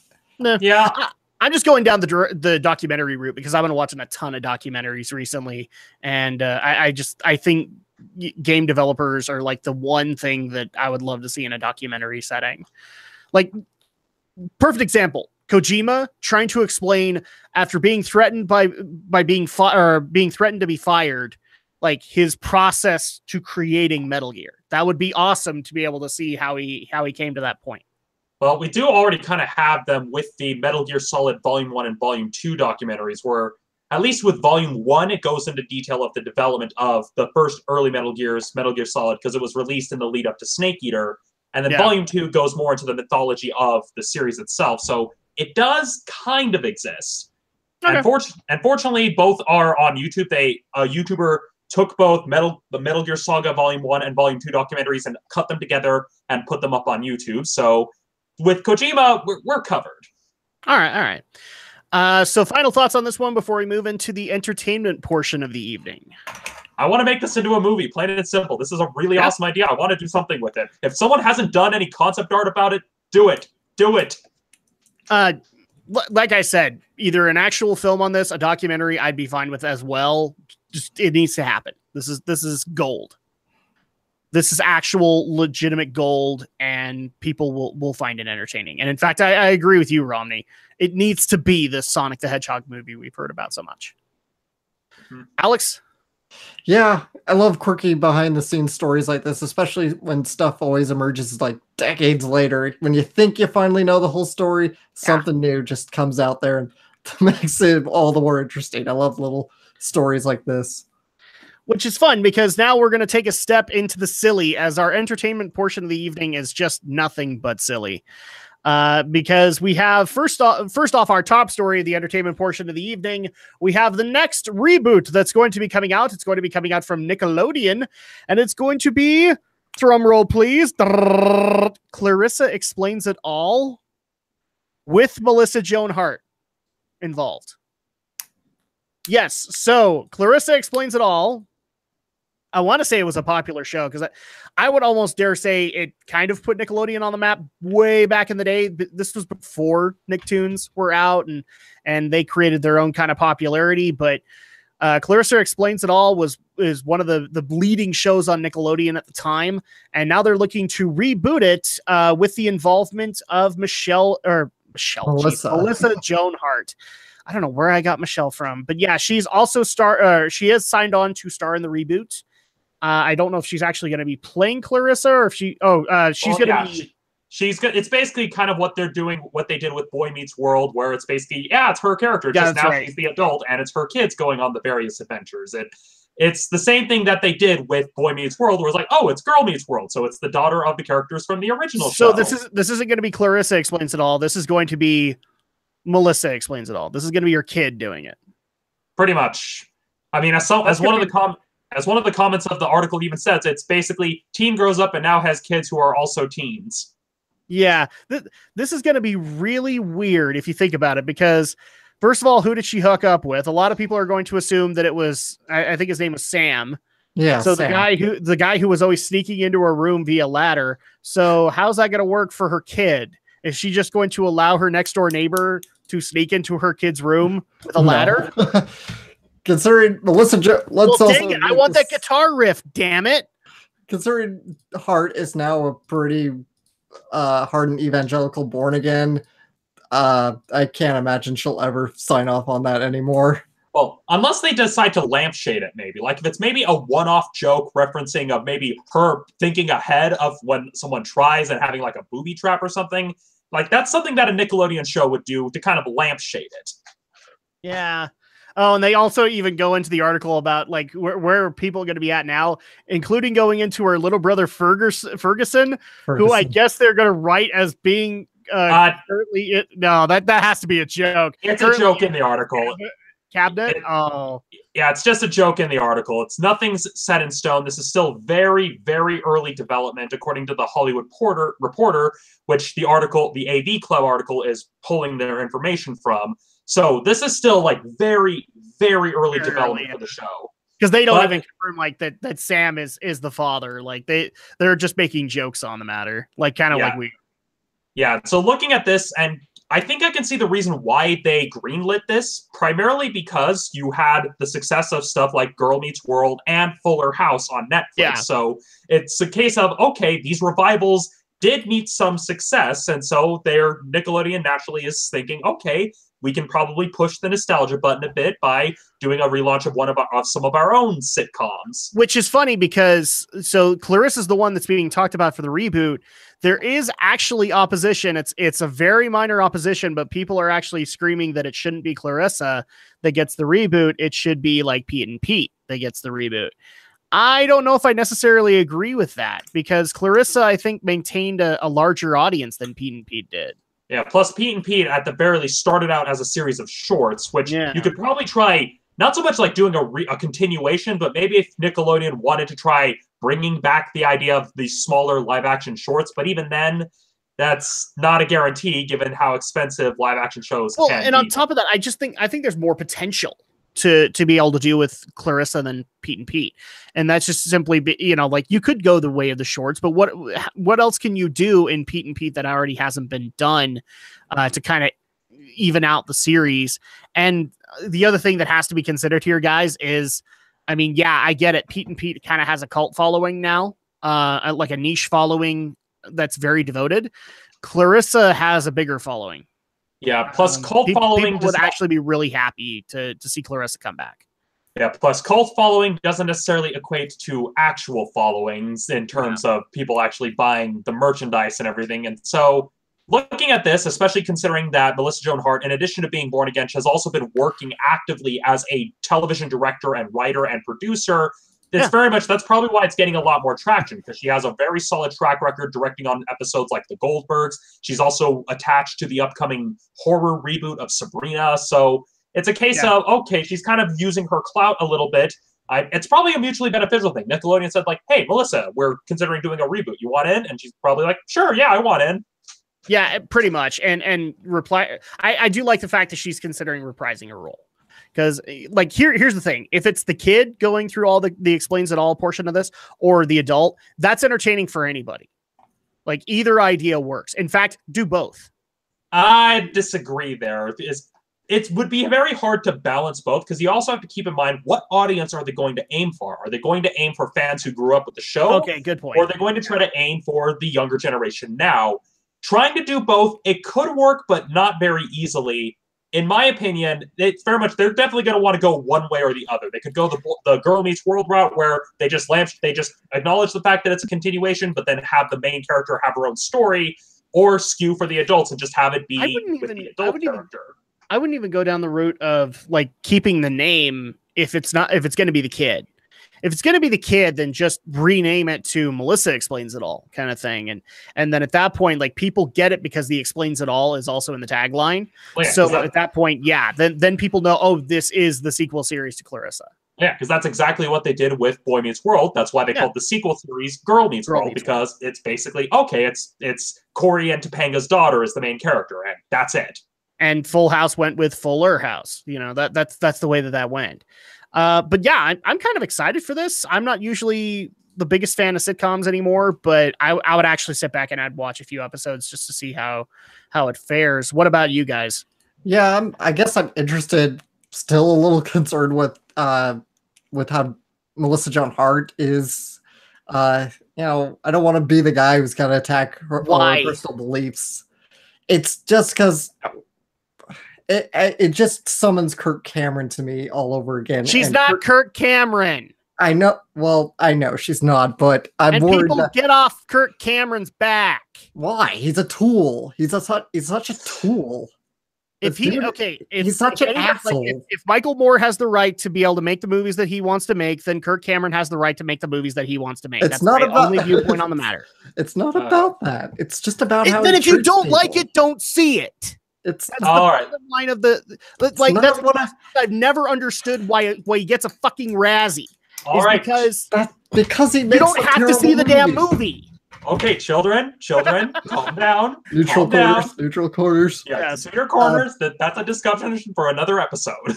Anyway, on a different matter as to what they could potentially draw from. Well, as it turns out, in 2015, the show's creator actually did write a sort of novel follow-up, called Things I Can't Explain. So I guess therein lies some potential for new source material. Possibly. I don't know. I also wouldn't mind if they kind of went off into their own routes, because didn't that have like a specific year restriction? Like it went into, if I haven't read it, but I think it went into like young adulthood for her. I said late 20s, so yeah. So at that point, like I kind of want to. I think it can be skipped, because I always do like occasionally in sitcoms where like the parents have a haunted past and nobody wants to remember it. I think that would be really funny for the parents to go, "Huh, I remember her haunted past." Yeah. Again, it's something that can work, but you can do it in small doses depending on the nature of the show. So, as for me, I have no nostalgia attached to Clarissa Explains It All because I did not have cable growing up. So, I'm probably not going to really bother watching. So that's that, because I never saw the original show. I'll sample it, but yeah, like I know I'm going to speak sacrilege here. I actually didn't really like Clarissa as a kid, and it's because it was like the other thing my sister watched other than 90210. So at that point, like it got annoying really quick. Watching all that. I mean, I watched like everything Nickelodeon put out that day, and yes, I watched Clarissa, and I enjoyed it back then. So I am curious about the reboot. I'm curious to see how it goes. I'm wondering where it'll go. Maybe Netflix, maybe Nickelodeon. We'll see. There's been some other like reboot suggestions in the comment section that I'd like to see. Also, like The Secret World of Alex Mack or The Journey of Alan Strange. Those were pretty fun shows. I remember from the 90s growing up. Yeah. I think it's all going to depend on how this does. Yeah, I think the only Nickelodeon show that I remember watching fairly regularly was the 101 Deeds of Eddie McDowd, and that's just because I stayed at a daycare throughout my elementary school years, and that just happened to be the show that would play during the time that I would come in after school, and well, I thought it was a cool concept. Guy's a jerk, gets cursed by an old man to be a dog, has to do 101 good deeds to get turned back to a human. I mean, the premise writes itself, and so it's a case of if they were to do a take on that, I'd be curious. Wasn't that also coming out around the time of what was it? My Name Is Earl? No, No, it predated My Name Is Earl. I know that Okay. for a fact because I was in junior high and high school when that show came out. Because So the premise is kind of similar. yeah, it's similar, just yeah. yeah, it's just it skews younger because the idea is that it's basically he's cursed by an angry old hobo who basically uses magic. It's like, okay, you have to do 101 good deeds as a dog, and you get to turn back to a human. Yeah. And I like stories like that. I like stories where characters that are jerks have to learn to not be jerks. So yeah, I think we've pretty much kind of hit the nail on the head here. It is gonna like I'm looking forward to it. I'll watch it a little bit, but I mean, I guess you could say we've explained it all. We have explained it all. And the last thing that I have to explain is that I'm more willing to watch this than the dang Roseanne reboot. Moving on. So the next thing that we got to talk about, and this one, as soon as I saw the headline, I just had to smack my head against a hard object because Ava DuVernay, if I'm saying her name wrong, I'm sorry, or his name wrong. Ava DuVernay. It's a her? Yes. It's Okay. a her. Ava DuVernay, the director for the most recent A Wrinkle in Time movie with Oprah Winfrey, has now been put on to helm the next, or at least one of the next DC movies as they take on Jack Kirby's The New Gods.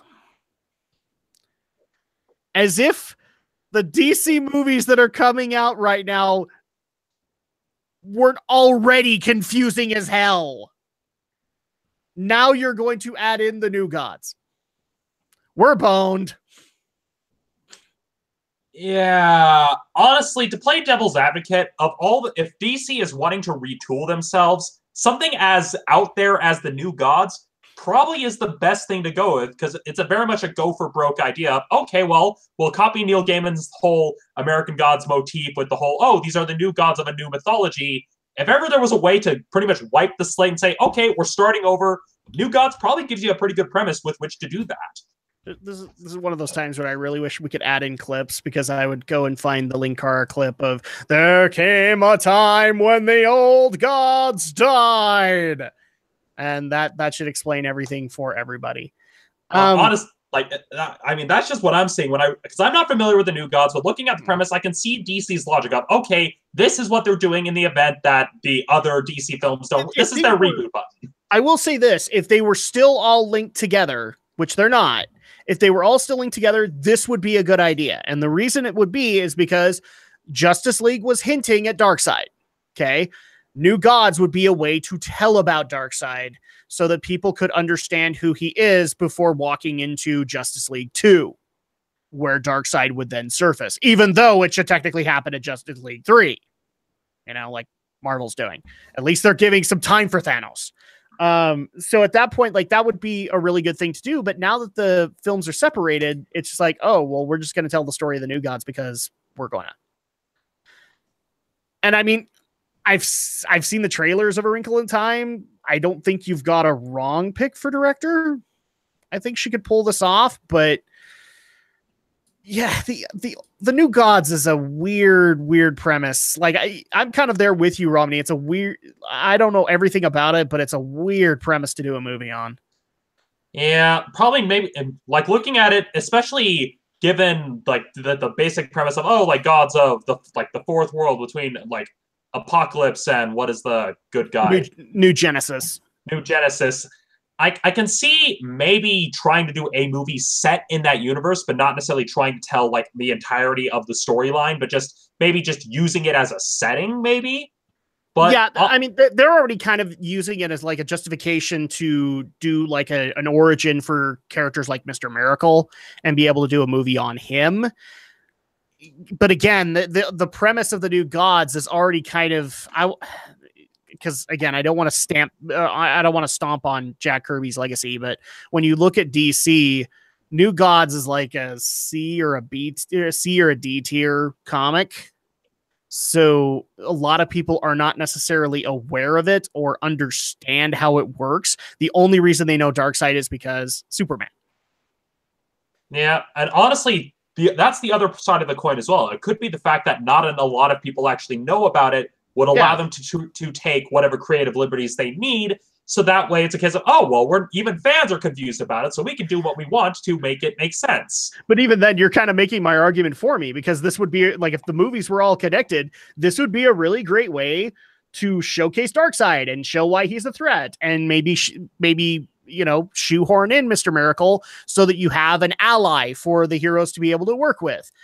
But they're not connected anymore. And so at that point, it's like, okay, well, now you're just doing this for the hell of it. Which, honestly, at this point, can you blame Warner Brothers? Because clearly doing it the Marvel way hasn't worked out for them. So they're probably thinking, we're just going to throw everything out there and see what sticks, and then rally around the thing that sticks. That is the best thing to describe that, Romney, is like the DC properties are just in this giant proverbial bowl of spaghetti, and they're throwing it at the wall and seeing what sticks. Oh, Joker, Harley Quinn. Okay, we'll do movies for them. Oh, Shazam, we should do him twice. Sure, why not? Or sorry, not Shazam and Black Adam. Sure, why not? Let's do them. Just because we can do them.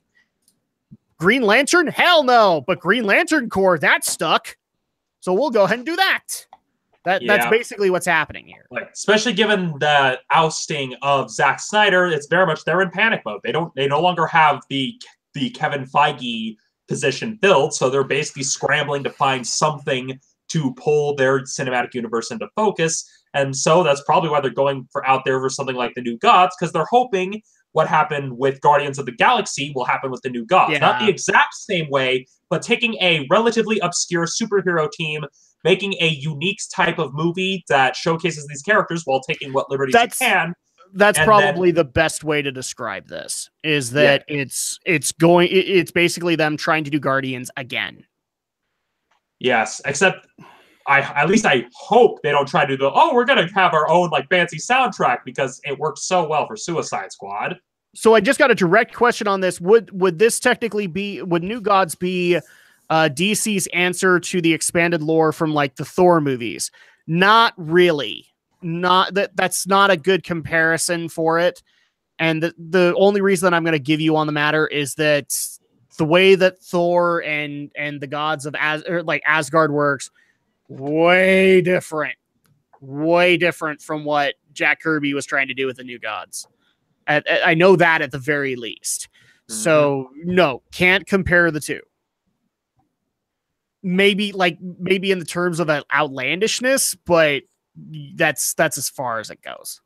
Yeah. Guardians of the Galaxy would be a better example.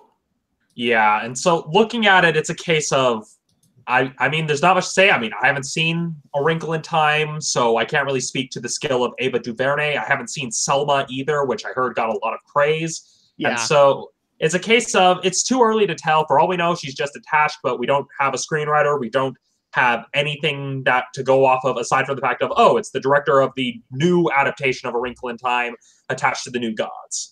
As far as I'm concerned, like, I've seen the trailer for A Wrinkle in Time, and yes, I remember reading the book as a kid, or rather being forced to read the book as a kid, and therefore not all that interested in what A Wrinkle in Time was trying to do.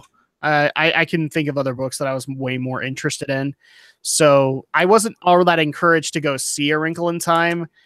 I can see why, if you're taking A Wrinkle in Time as the sole basis of why Ava DuVernay was put in as the director, I can see your premise.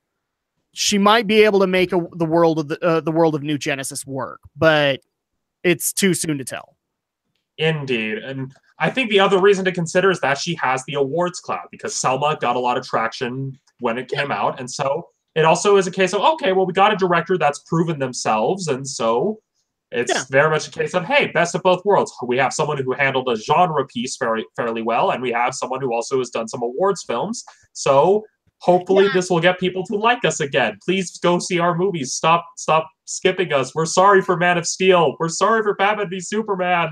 Yeah, at this point, like, I mean, if that's your sole premise for bringing her in, then it's fine.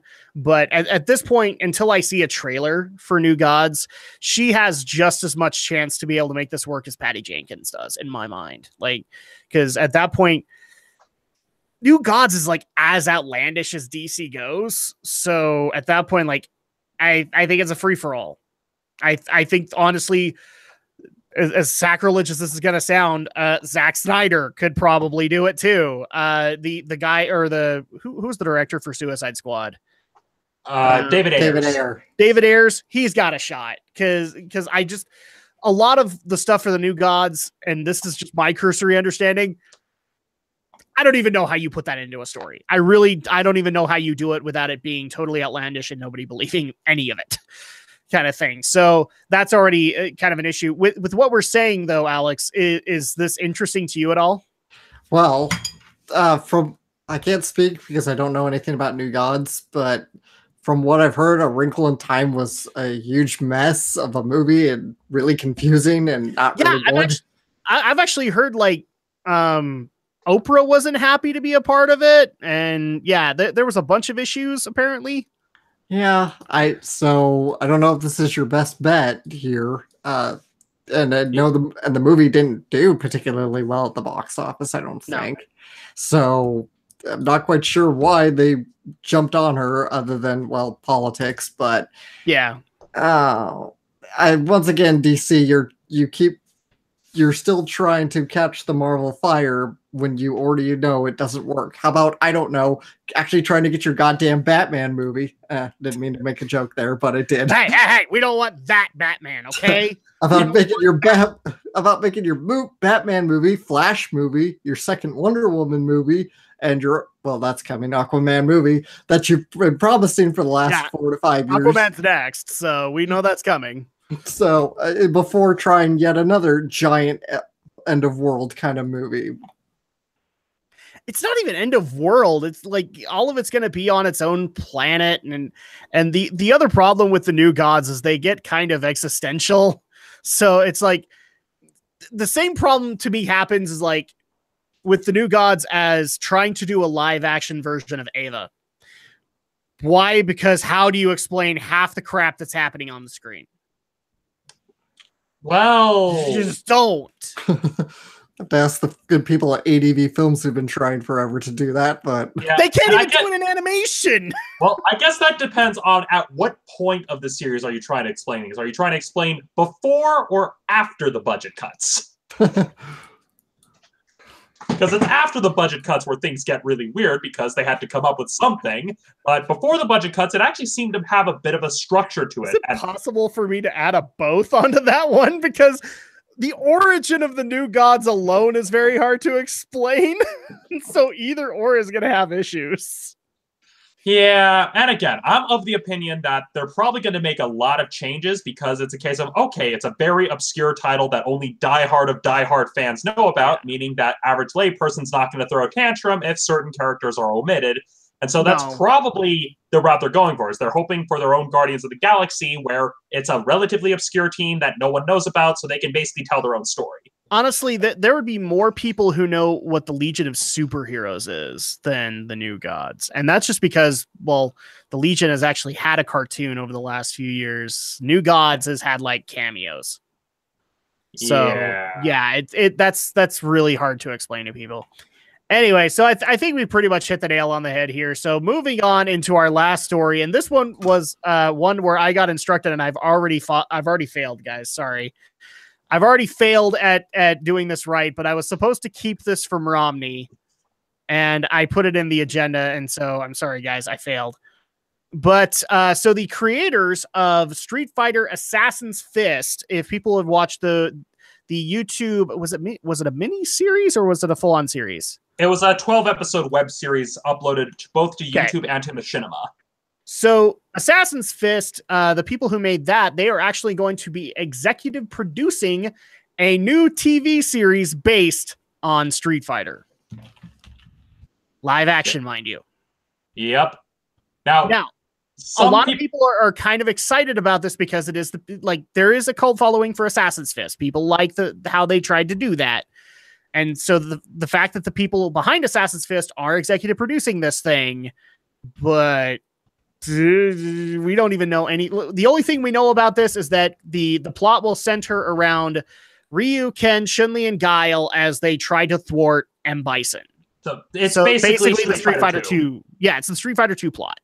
Yeah, and looking at this, I'm not that surprised because they had been trying to do a World Warrior series for years, ever since they finished Assassin's Fist. That's why they did the miniseries to promote Street Fighter V, is because that was what they were trying to work towards, was getting the rights to do the World Warrior, which, for those who don't know, that's the subtitle of the initial home release of Street Fighter 2.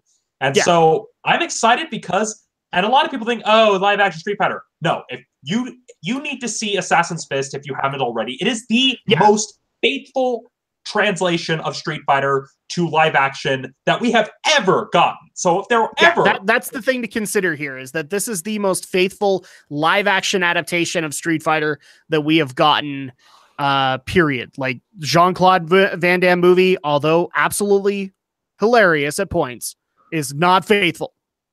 Yeah. I know that's hard to explain to some people, but I mean, compared this to like the Street Fighter 2 animated movie, which I would still say is still faithful to the source material. Again, that's animated. Assassin's Fist has been the best possible way to be able to adhere to the source material. Yeah. And the main distinction here is that with Assassin's Fist, you can tell just from the very opening moments that it's made by people who actually, one, played the goddamn games, two, actually enjoy the goddamn games, and three, are actually willing to treat the goddamn franchise with any modicum of respect, unlike the previous two live action films we got with both The Muscles from Brussels and that crappy Chun-Li movie that we got. Oh, gee. Point being, Alex, Romney, I'm offended by that, and now you and I are going to have to take things to the streets. The problem is that would be your final fight. Probably. But I had to find a way to interject, take it to the streets. Will there be some double dragons? I hope not. I don't want Alyssa Milano in this. Yeah, but basically, she's like the worst thing of that movie. Yeah, but basically, to get back on point, I'm excited because, again, the people behind Assassin's Fist, they've been trying to do this for years. It looks like Capcom is finally letting them proceed with it, so that will be amazing to see. Correct me on something really quick.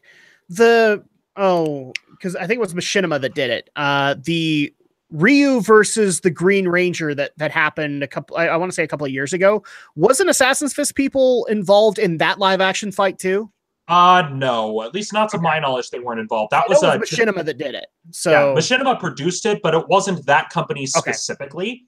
And the best way to tell is because the person they had playing Ryu wasn't the same as the one in Assassin's Fist, which in Assassin's Fist was played by Mike Mo, or is it Mark? I'll have to look it up later. But point being, it's not related.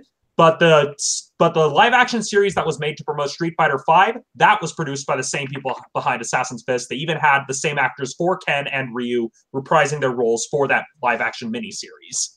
Yeah.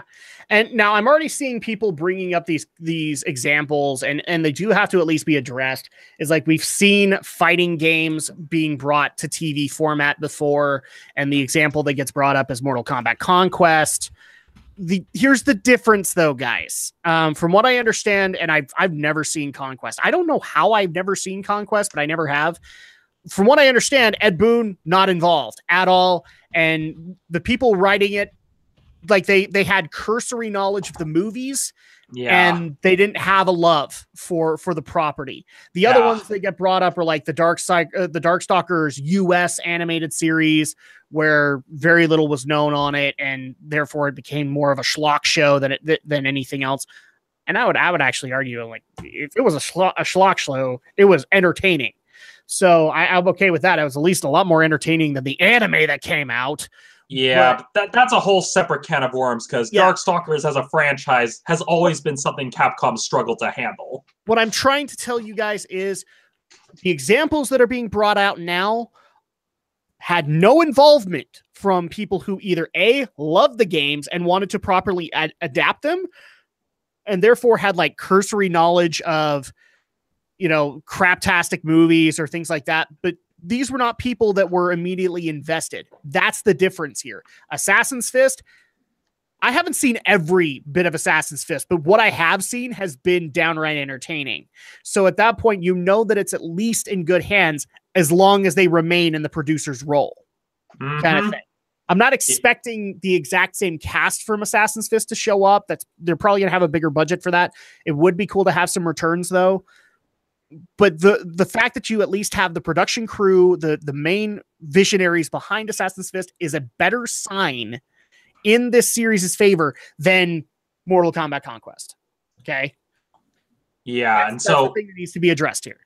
Yeah, and that is the biggest difference out of all of them, because again, with Assassin's Fist, it was basically first pitched as like a fan series, and then Capcom basically said, "Yeah, sure, go ahead. We don't care about the live action stuff anymore, so go nuts." That's why they were able to actually release it on DVD, so you can actually buy and watch Assassin's Fist legally on DVD. Capcom gave them their blessing, and yeah, I'm really excited because again, they do what most people should do with video game movies, is that they take the stuff that allows it to retain its identity and find a way to make it work into a movie format. So with Assassin's Fist, a lot of people could kind of say it's kind of a Street Fighter Alpha sort of story, but what does it focus on? It doesn't try to focus on all the characters. It just narrows the scope to the two key important people, Ryu and Ken. And you probably will get cameos from the various characters. I mean, it's Street Fighter 2, so I really don't see them limiting anybody except, well, I don't know. Akuma might be hard, especially since he's not the focus. Bison is. So that would be the only one that I could see as a problem. But to say that there isn't going to be a Zangief cameo or a Cammy cameo, they're going to happen. Yeah. As long as it works, they're going to happen. Yeah, especially when you consider the format they took for the Street Fighter anime, Street Fighter 2 Victory, which basically turned the anime into a 50-episode television series. It can be done, especially if you kind of limit your scope and don't try to incorporate everything from the mythology. I mean, just keep the focus simple, where you basically, I mean, using Ryu and Ken as an example, okay, they enter this mysteriously seeming fighting tournament run by this mysterious M. Bison, and then they run across Guile and Chun-Li, who are investigating the organization Shadaloo, and thus their paths intersect. Sorry, I didn't mean to laugh, but I just barely got this in. And to think, the most faithful adaptation before Assassin's Fist was from a Jackie Chan movie. That's technically correct. Yeah. I can't remember which one it was, but yeah. City Hunter. That's City Hunter, yeah, that's where... which oddly enough, City Hunter was also an adaptation from an anime, yeah. Yeah, anime/manga, and apparently the original mangaka didn't actually like the Jackie Chan film, which... No. I haven't seen it yet. It's on the list, but it's kind of a case of, but the fact that we have the people behind Assassin's Fist involved in this project already gives this a lot more potential than virtually any other property, like fighting game property that's been brought out. I mean, like the Tekken movies already get eliminated. The Fatal Fury movies get eliminated because at least you have that involvement from people who love what they're talking about. Kind of thing. So already I could tell you it's at least in good hands, and unless we hear 6 months down the road these guys have been removed, then at that point I'm instantly worried. Yeah, but given the recent track record and given Capcom's overall approach, it's very much a case of, hey, they're with, especially knowing Capcom, they're probably thinking, hey, Assassin's Fist actually was successful. Let's kind of put our faith in these people who actually know what they're doing. It would actually be really cool. Because correct me if I'm wrong, Romney, has the 30th anniversary passed? Like the official day?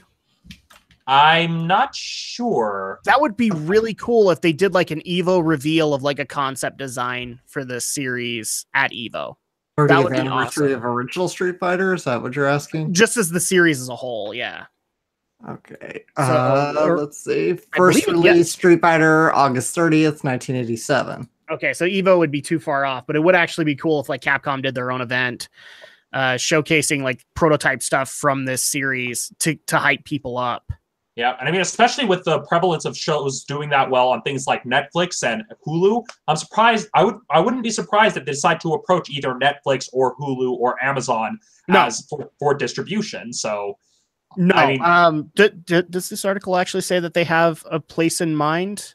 No, they not. Don't. Yeah, it's still in early development, but I wouldn't be surprised if that's where they decide to take it, just given that that's the direction our industry is heading. I honestly think the streaming platforms are gonna just cluster up to try and get this property, because this is gonna be, like this is as big as Castlevania was to Netflix. So like. I could honestly see like Amazon and Hulu already pushing very, very, very, very, very hard to get this. Mm-hmm. so that they have contention there. But yeah, I can even see YouTube trying to get this for YouTube Red, Oh, given like basically there's a lot of platforms that are probably going to want to vie for this once the ball actually gets rolling, and that'll we're probably going to dole out the money to make it as good as they possibly can. Yeah, because Street Fighter deserves it. It truly does. I mean, yeah, the story's gotten, well, pretty dumb over the past number of years. But if there ever was a team that could actually simplify it to the parts that are actually good, then it would be this people. Because at least with Assassin's Fist, it didn't do what the Street Fighter animated movies do, where they basically turn Ryu into Cloud Strife, where he's basically spending every single story moping. That's the part that we don't have to worry about here, is that this is 2's plot, which was way, way more simplistic. We don't have to worry about the Satsune no Hado, or is it Satsune no Hado? We don't have to worry about evil Ryu. We don't have to worry about violent Ken if we don't want to have to explain that whole concept. We don't, like I said, we don't even need to worry about Akuma because he doesn't even technically need to show up. It would be cool, however, even though he wasn't in the game, if Goken showed up. Well, via flashbacks. Well, actually, given the premise that they were initially going for when trying to pitch World Warrior, the creators of Assassin's Fist, now it's not quite spoilery, but the end of Assassin's Fist ends not with an actual fight, but it's like literally a showdown between Goken and Akuma. After we've gone through the whole thing of the final battle between Ryu and Ken and learned all of Goki's backstory, you see Akuma walk up to the training grounds that Goken was training Ken and Ryu to basically challenge them. This is just after Ken and Ryu have left. And I've listened to the commentary, so that's how I know this. The idea is that in their initial pitch, they want to start the World Warrior series by actually showing the fight between Goken and Akuma to kind of show up, okay, this is where we left off, so this is where we start off.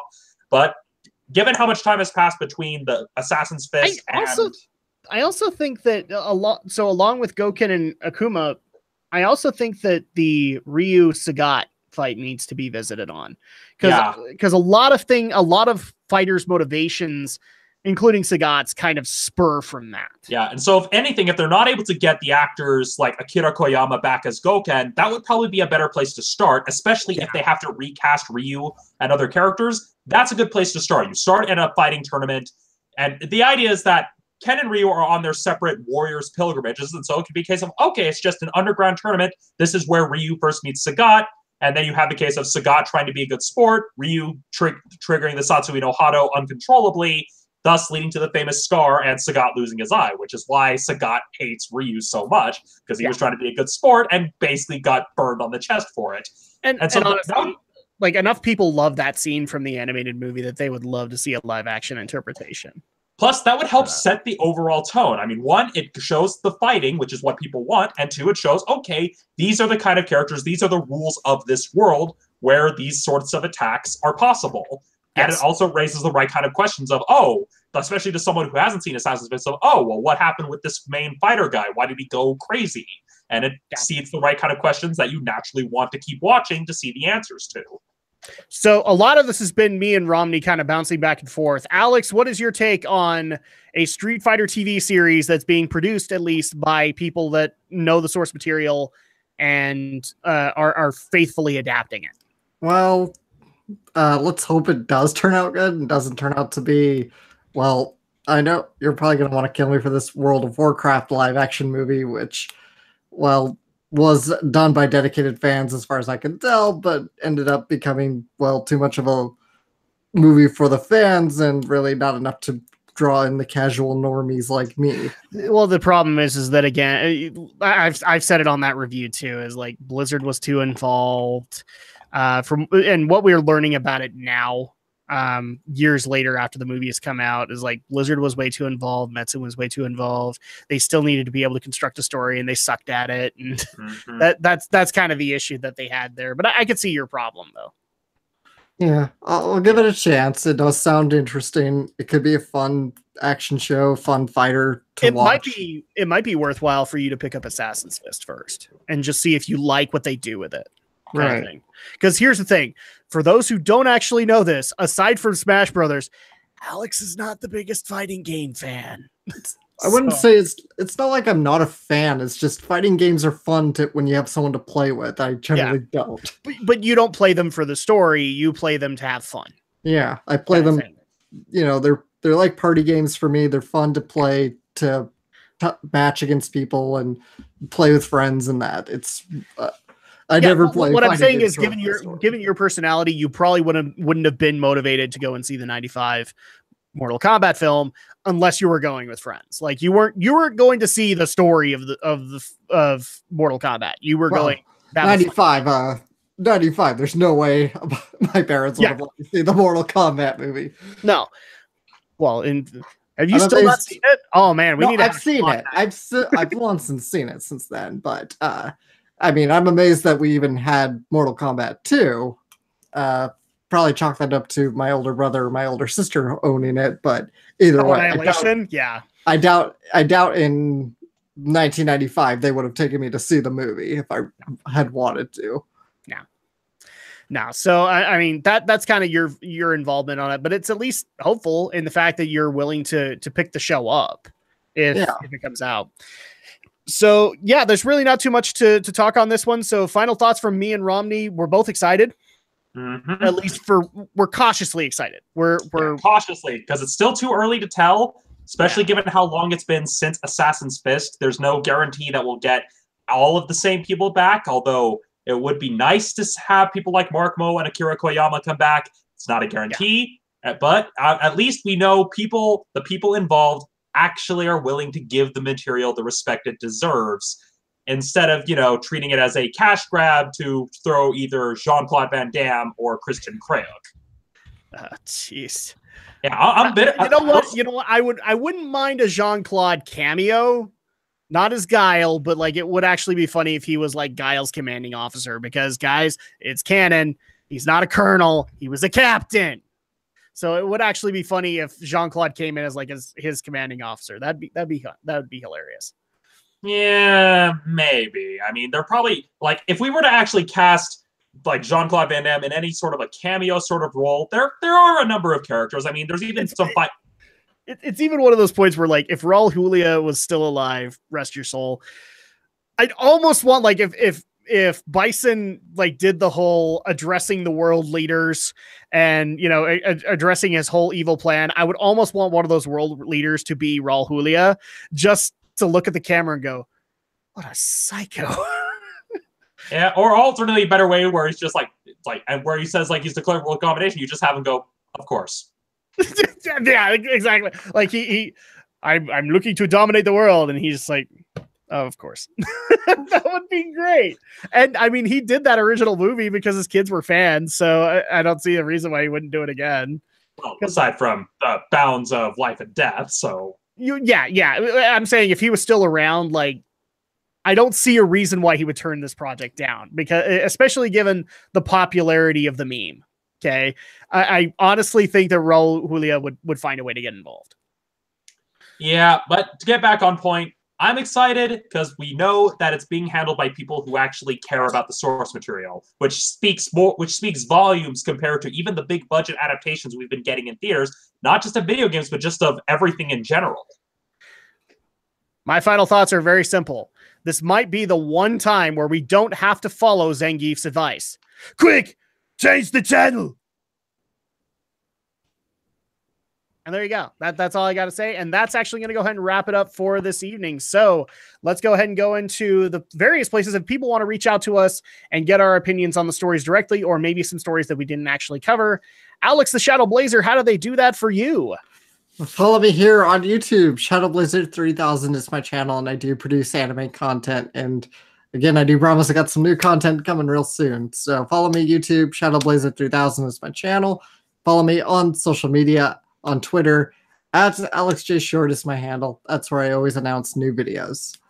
Yep, and again, quick reminder. So Draken Shadow fans, the Let's Play channel that we actually do on YouTube together, we will be live streaming on Twitch tomorrow at 2 p.m. So you guys can join in on the fun and see the insanity that we actually produce on our first day on Twitch.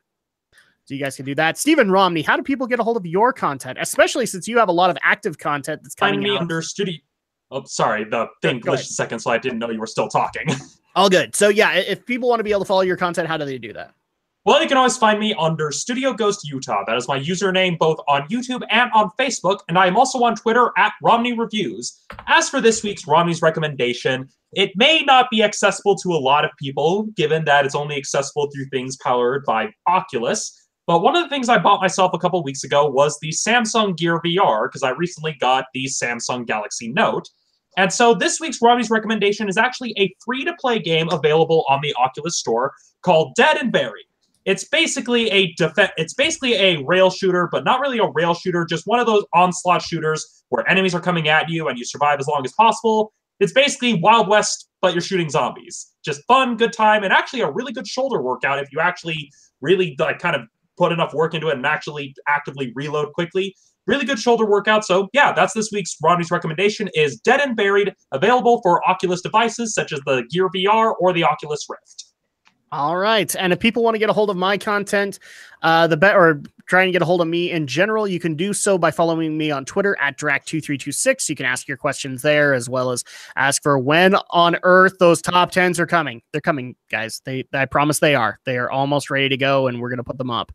And then if you also want to follow my YouTube content, including the podcast, you can follow on Facebook and look up DracLP on Facebook, and that is the official community page for my YouTube channel. You can see all of the Let's Plays that I do on active schedule, or you would if I was actually on active schedule. But after these reviews are out, we'll be back to things being back to normal as quick as possible. If you want to follow the podcast directly, and the first thing that we ask that you do to support it is go to our RSS feed, which is geekyweek.podomatic.com. That'll give you direct access to the RSS feed, or you can look up Geek News, Reviews, and Opinions on iTunes or on Google Play for Amazon, or for Android users, and support the podcast that way. That way you can get all of the episodes that we have available at this given moment. And I do actually try to get those out by Monday morning so you guys can have it for your Monday morning commute. I know that I've been kind of lax on that recently. It's just because I'm editing up a storm. I'm literally trying to get a bunch of content out all at the same time, so you guys can appreciate that. And yeah, that's the first place we would ask is support the RSS feed directly. You can also support us on social media under the exact same tagline for Twitter and Facebook, which is Geeky NRO. And you'll get up to the minute information when we're going live, the stuff we might be talking about. We may be polling to see if various stories make it in. There's actually a lot of ideas that I have for social media that I haven't necessarily put out yet, and you will see those very soon there. And of course, if you want to support, or if you want to show your support by submitting stories or submitting feedback to help us improve, you can do so at geekyweek@gmail.com. And that's going to go ahead and do it for us this evening. So thank you guys so much for your love, for your patience, for your support in all things that we do. And we will be back next week for even more geek news, reviews, and opinions. So for me, for Alex, and for Romney, we'll see you guys next time.